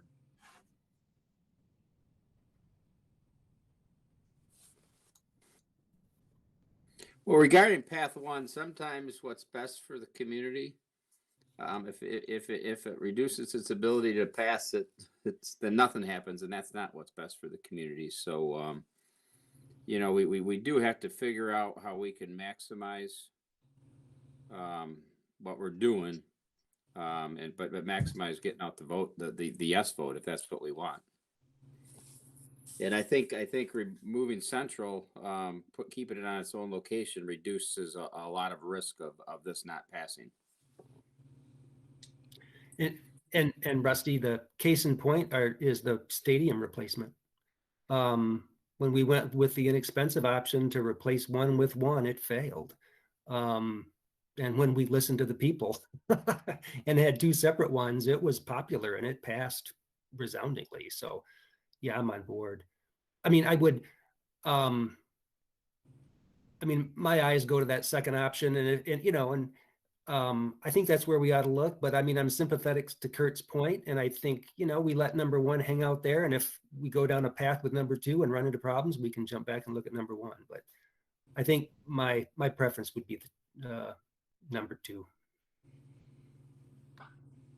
Obviously, how we got to number 1 to begin with is we thought what would be best for the elementary schools, because we needed a swing school to build in the best location for a 50-year thing. Now we're building them maybe not in the best space to help a neighborhood out. So I don't know if we're doing big picture thinking.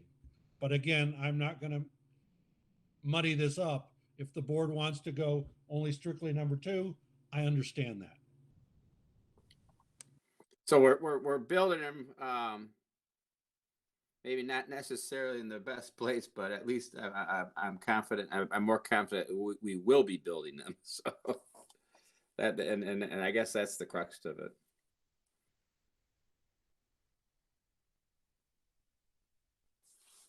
You just hate to spend $20 million and not have it where you want it. The other question is you don't spend $20 million. I get the other side too, Rusty.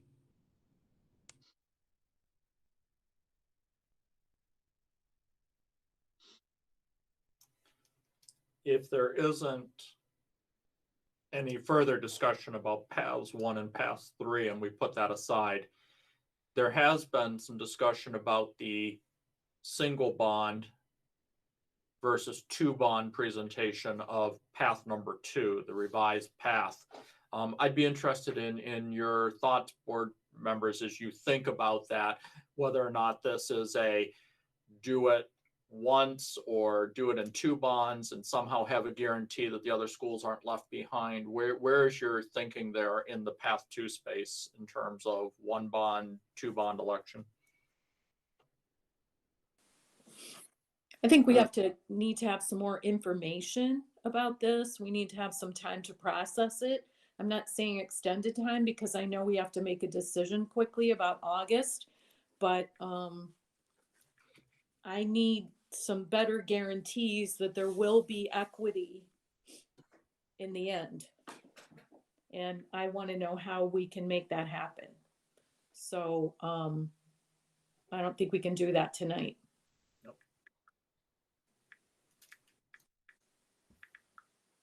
Hey, and Terry, to your point, then, if they're all on 1 bond, you got it, right? But there's risk if we break it in 2 that in 5 years the voters will say no. And I totally understand that. Like I said before, I see the value in the no tax raising at this point.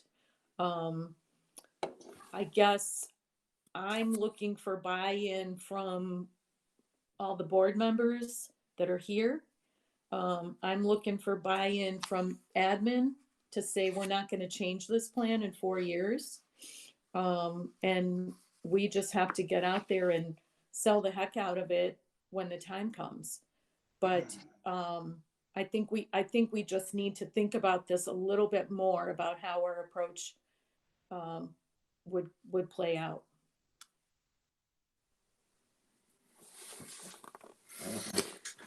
Guys, it's Rusty here on Guys and Gals. I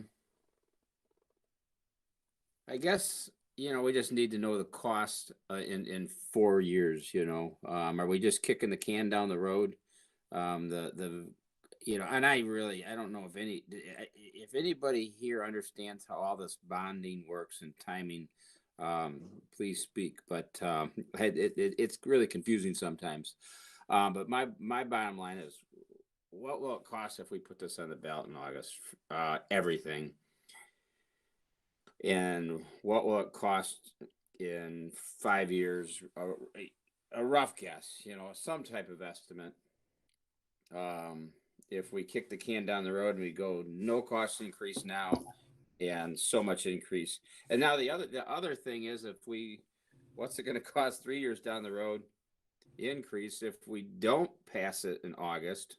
Say we do go for it all and it doesn't pass, then there's a huge increase if we have to do something further down the road. So there's another scenario, but for me, I just need to understand what the costs are so I fully understand the risks and what have you to assure that we're going to get all buildings, we're going to have equity, because equity is part of the guiding principles that we have. Rusty, you really don't know, and you can't know because you don't know the interest rate, okay? And so you're solving an equation for 2 variables that's very hard because you won't know the inflation rate and you don't know where your tax base is and you don't know the interest rate 3 to 4 years down the road. So there's no way that somebody can give you, they can guess, but it's just what it is. And so for you and Terry, the only way to get sure, because some of us won't be here on this board in 4 years, and So you have to go for it all if you want to make sure you get it done. I don't know if that's the right approach, because the low hanging fruit is to go for half the deal and take what's easy at this point, because education's a mess. And I don't know if the people will approve something in August to build all these new schools and increase their taxes, because we don't know what school's going to be like a year from now.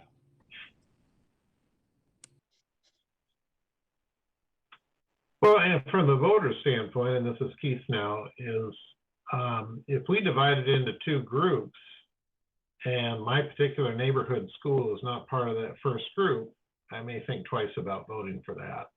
So I would be concerned about that.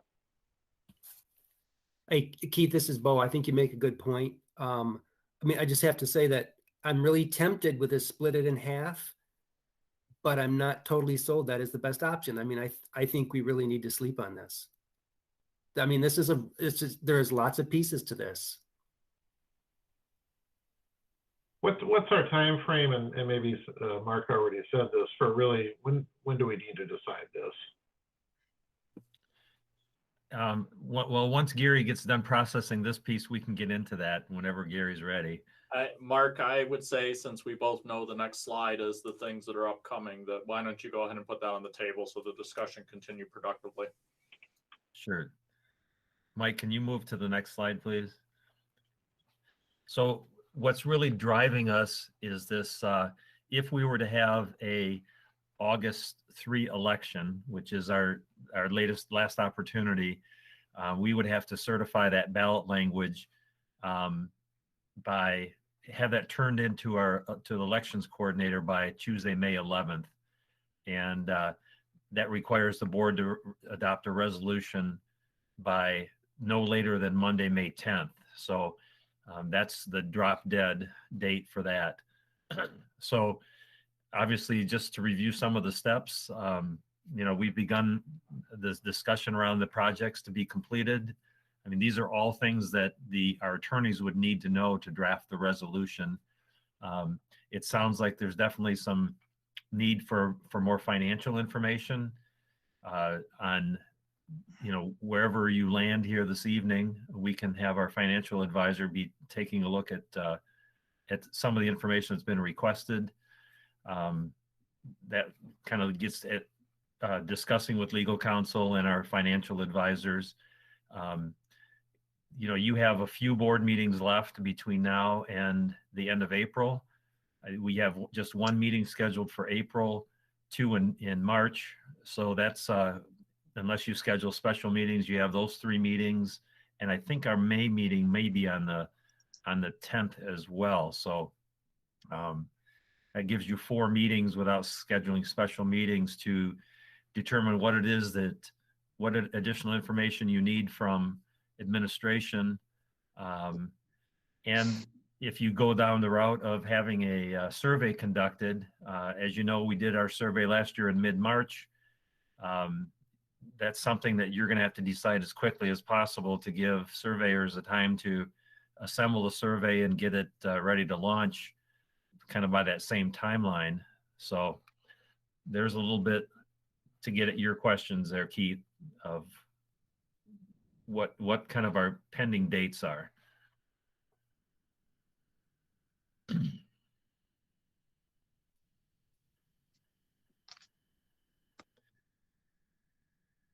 And perhaps related to all of this is, are you expecting any additional recommendations or from administration? Because if that's, or are you going to process all of this yourselves as a board? That would be helpful for us to know as well. Well, I think as you lay that out there, Mark, for me, and again, this is with the idea that we're only focusing on the plan 2 now. If we could have a clear look at the pros and cons of going for it all at once versus delaying, that would satisfy me. Would there be any value in surveying that as well? We do have time to survey it. We could survey path 2 with, split or all at once.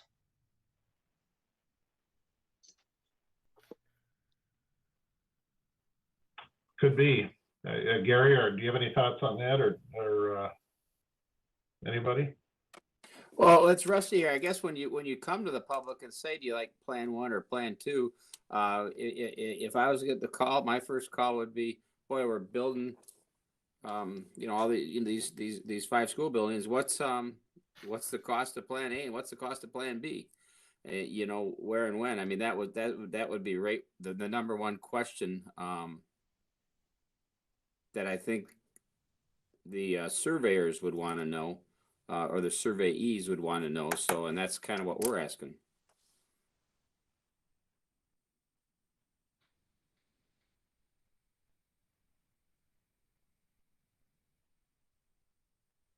Well, a number of things, as Kurt was talking about, education's changed, since the pandemic. We know what the feeling of the community was about those schools at our survey last year. I think it would be good to update that information, make sure we're going down the path the community wants us to go. I don't think it would hurt anything.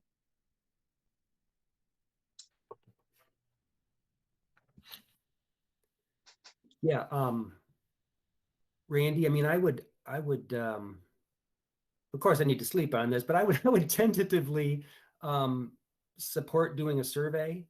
And I'll tell you why.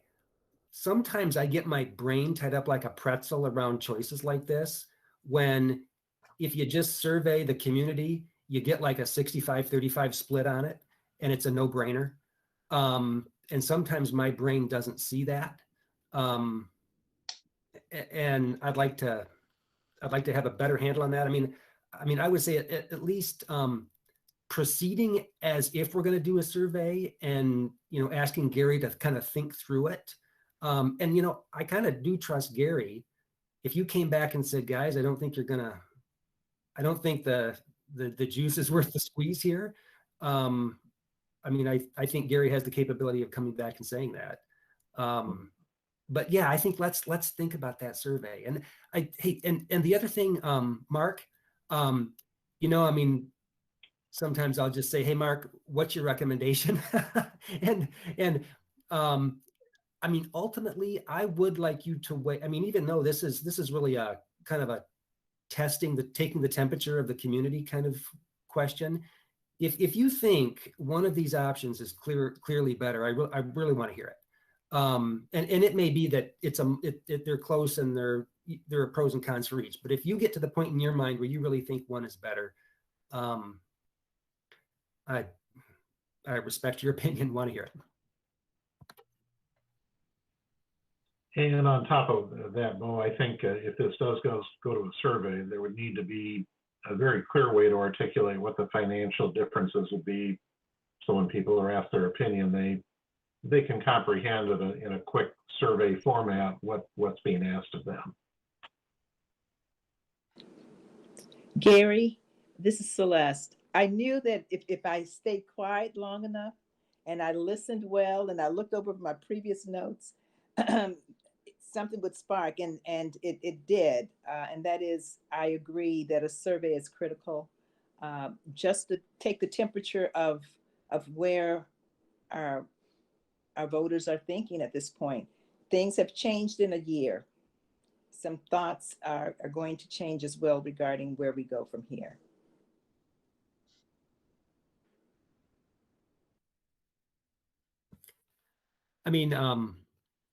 I would just say this out loud. If we did a survey and we found out that putting half of it on the August ballot would have 75% support, but putting the whole thing on the ballot would get 59% support, I'd have to think long and hard about the 59. Because that eliminates all that uncertainty out there for the phase 2. And so I'm just kind of talking out loud, but I guess I just want trustees to know kind of where my head is, and just Gary, as you think about kind of this. And I would be curious to know.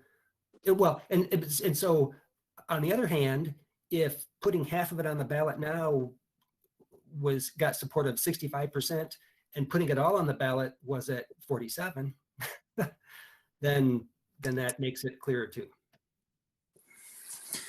So here's my concern is we put it on the ballot, for no tax increase. And that sounds really good. Boy, that's real sexy. And then 4 years from now, we come to the community and say, hey, we need to finish this stuff up, but it's just a couple school buildings. And does the community, hey, I got my building. Yeah, we got our building. Do we lose support for these small pockets of our population to make sure they're getting their building? That could be a scary scenario that maybe this community, hey, we don't want any more tax increases, and all of a sudden two buildings are out left in the cold. So. Well, and that's a big concern for me too. I mean, look at the geographic demographics of the stadium issue. You have the Northsiders and the Southsiders. So if we do this survey, it's going to be very important to look at the geography of all the respondents and how they're considering everything. If their elementary school is in the first line in the first wave, and they're a very high percentage, and the other ones are lower, I would be concerned about that, and concerned that then 4 years later we come back for the other ones, and families have changed. I don't know. I'm concerned about that option. I'm concerned they're going to ask the bigger question is we want either 3 or 5 new elementary buildings. And what does education look like if we're building 50-year buildings for education that we don't know is in flux, let's call it, for lack of better terms.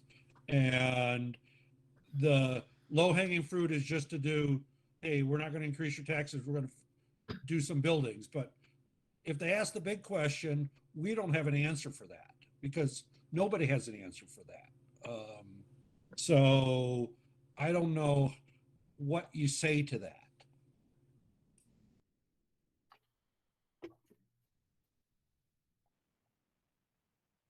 A survey would tell you if that's an issue, perhaps.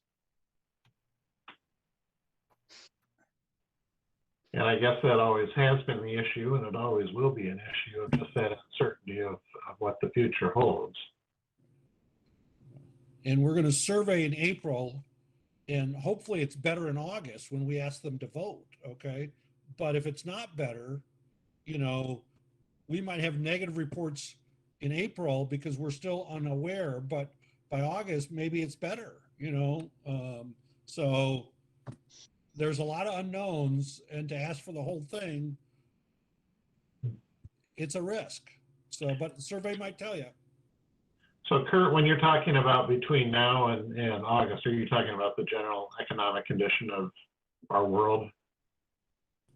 No, I'm saying we're going to survey the people before our May 11th deadline, or April sometime, or March or April.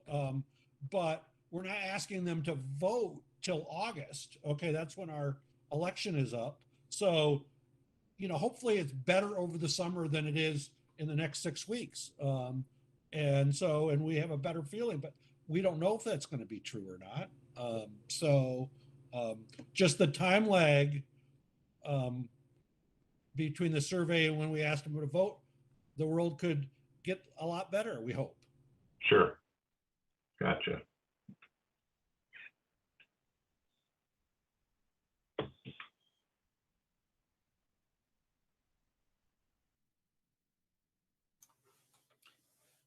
The final question you've already jumped to in 2 respects. The first one is, what do you need to know to make a decision? And I don't think we need to restate all the different things, but they are primarily financial concerns about the different costs, what the millage rates would be, et cetera. The second one was, do you need information beyond that from a survey? And Bo, I appreciate your kind words. I will just state to you that the concerns you've raised are legitimate concerns. I can't guarantee you, as someone who conducts surveys and has done so for 3 decades for school districts, that in this environment that there's going to be certainty of what would happen surveying now for an August election. The best I can tell you is I can control for it in how I design the survey. For example, I may put a question in there that says, based on what you know now, how do you see this? If things change with COVID, how would that change your opinion? Would that change your opinion? Do you not see that changing your opinion? And that might give me a little bit of ability to predict it, but I do not want to leave any misperceptions about what the abilities of surveys are to predict elections in this environment. I think it is going to be beyond what I can completely control for, but I will certainly do my best in the process to try to control for some of the things that might impact a change in opinion over a 6-month period.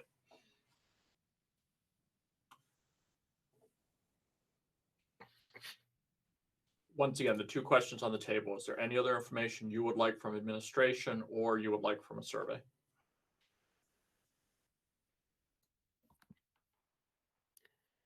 Yeah, Gary, this is Bo. I'm good.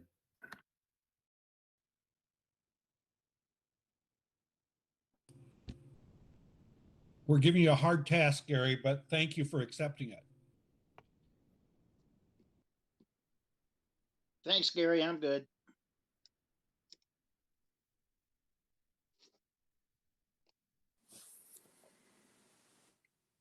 That's Rusty here. I'm good, Gary. Thank you.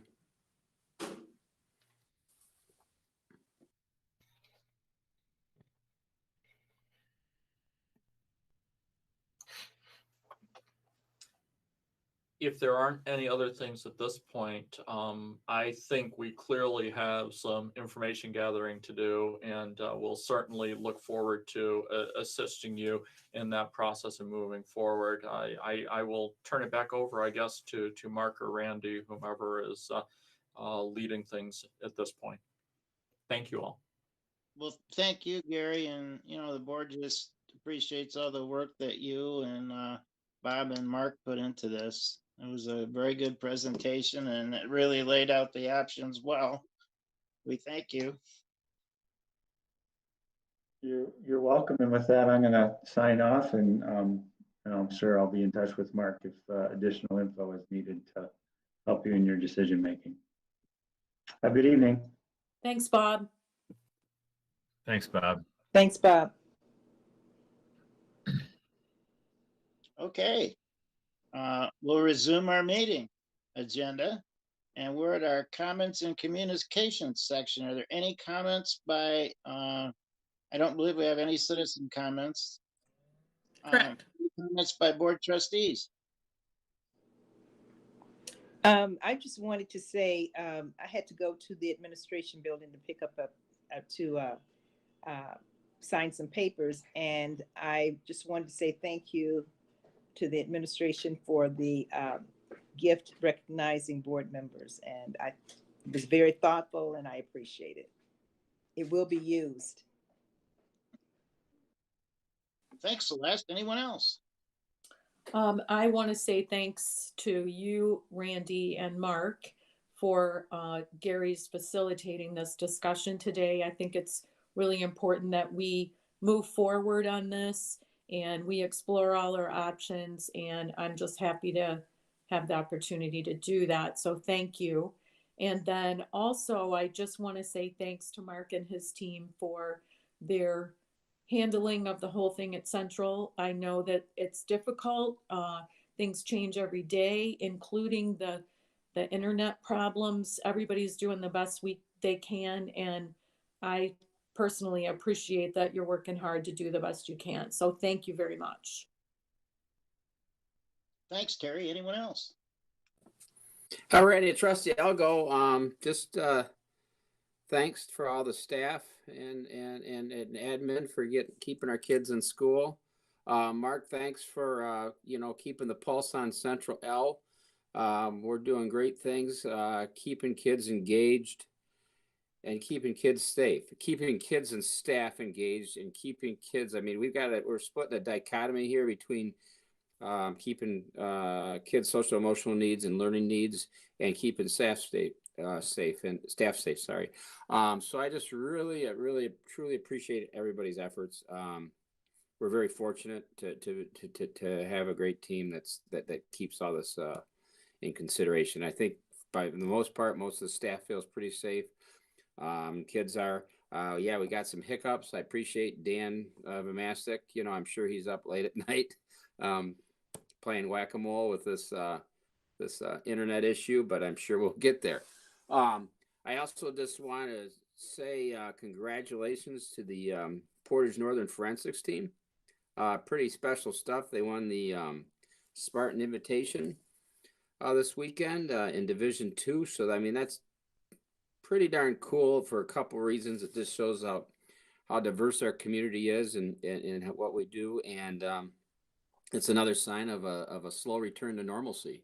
So that was really exciting to hear. So congratulations to CC Weeks and her team there. Hey, thanks, Rusty. Anyone else? Randy Bowe here. 3 cheers for the whole PPS team that has received their first of 2 vaccines. Big milestone. Thanks to my colleagues for a thoughtful deliberation tonight. And then, Mark, I want to express my appreciation for a small but meaningful thing that you did. And I forgot if you sent us the email or if Barb did, letting us know that you had let all those concerned neighbors around the Southwest Nigeria who had given their emails last year that you had sent an email and given them a heads up about tonight's meeting and the topic. So I thought that was the right thing to do, thoughtful. It was a small but important detail that you all followed up on. So I suspect, I don't know, maybe there's champagne corks popping on Southwest tonight, but it's worthwhile. And I noticed that, and much appreciation. Thanks, Bo. Anyone else?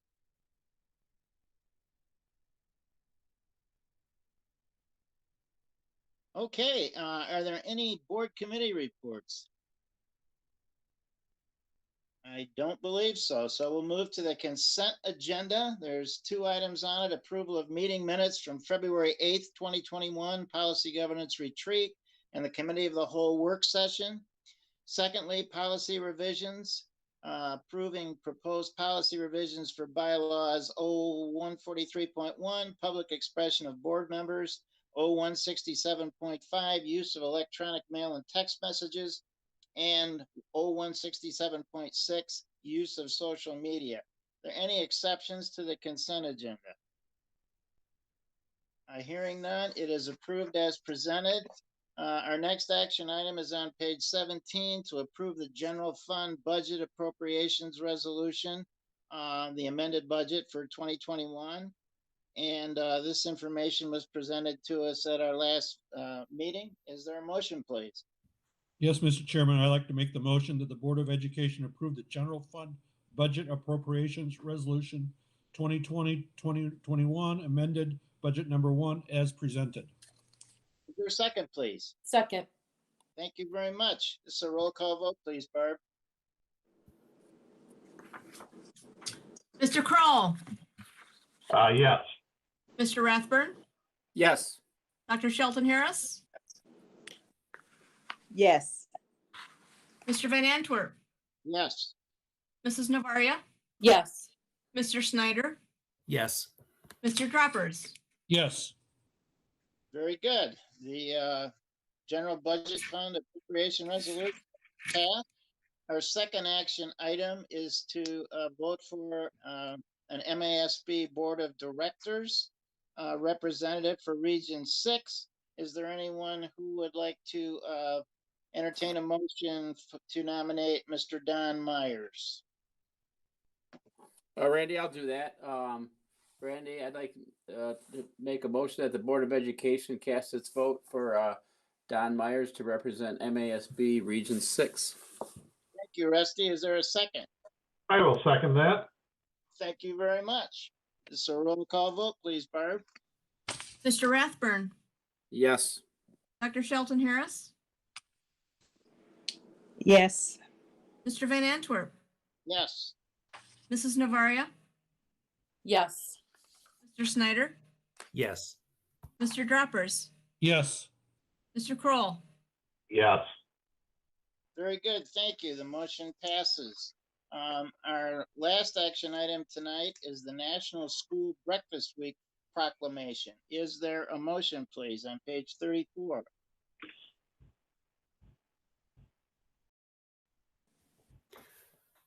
President Van Antwerp, I move that the Board of Education approve the 2021 National School Breakfast Week proclamation as presented. Is there a second, please? Second. Thank you very much. Is there anyone who would like to volunteer to read the proclamation this evening to honor our food service employees?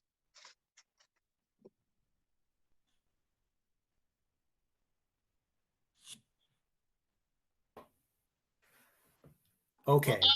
Well, I'll read the we all want to read it because it's a very deserving group, but it's can you make it through the proclamation? Randy, I would volunteer to read it, but I'm going to have to pivot my head to read it from the other screen. So let me know if I'm not projecting. Oh, we will, Bo. We will. And I may have to take a sip of water about every column inch or so. I'll have to pause. Okay, we're behind you. This is the proclamation of National School Breakfast Week, March 8 through 12, 2021. Whereas it is with great respect for the accomplishments of Portage's school food service managers, servers, cashiers, driver personnel, and substitutes that we commemorate March 8 through 12, 2021 as National School Breakfast Week.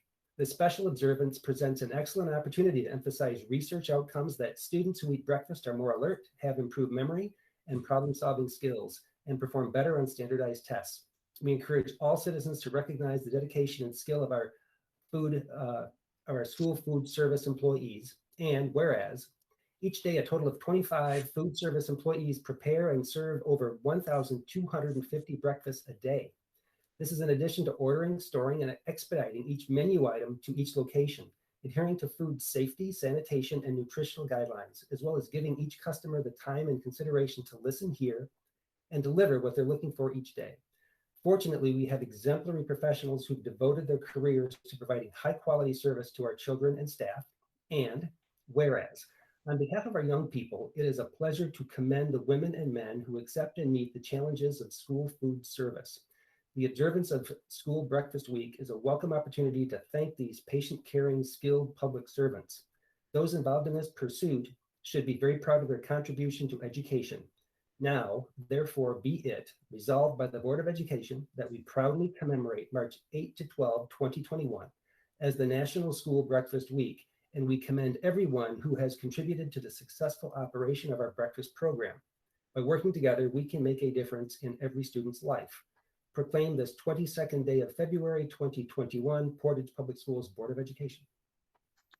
Thank you very much, Bo. And on behalf of the board, this is a big shout out to all our food service workers who get our students off to a nutritious start every day. We thank you very much for your service. This is a roll call vote, please, Barb. Dr. Shelton Harris, Yes. Mr. Van Antwerp, Yes. Mrs. Navaria, Yes. Mr. Snyder, Yes. Mr. Droppers, Yes. Mr. Kroll, Yes. Mr. Rathburn. Yes. Very good, thank you. The proclamation is approved. I want to thank the board tonight for some good work and some good discussions. Appreciate the time we all spent this evening. It was good. And with that, we are adjourned. Thank you very much.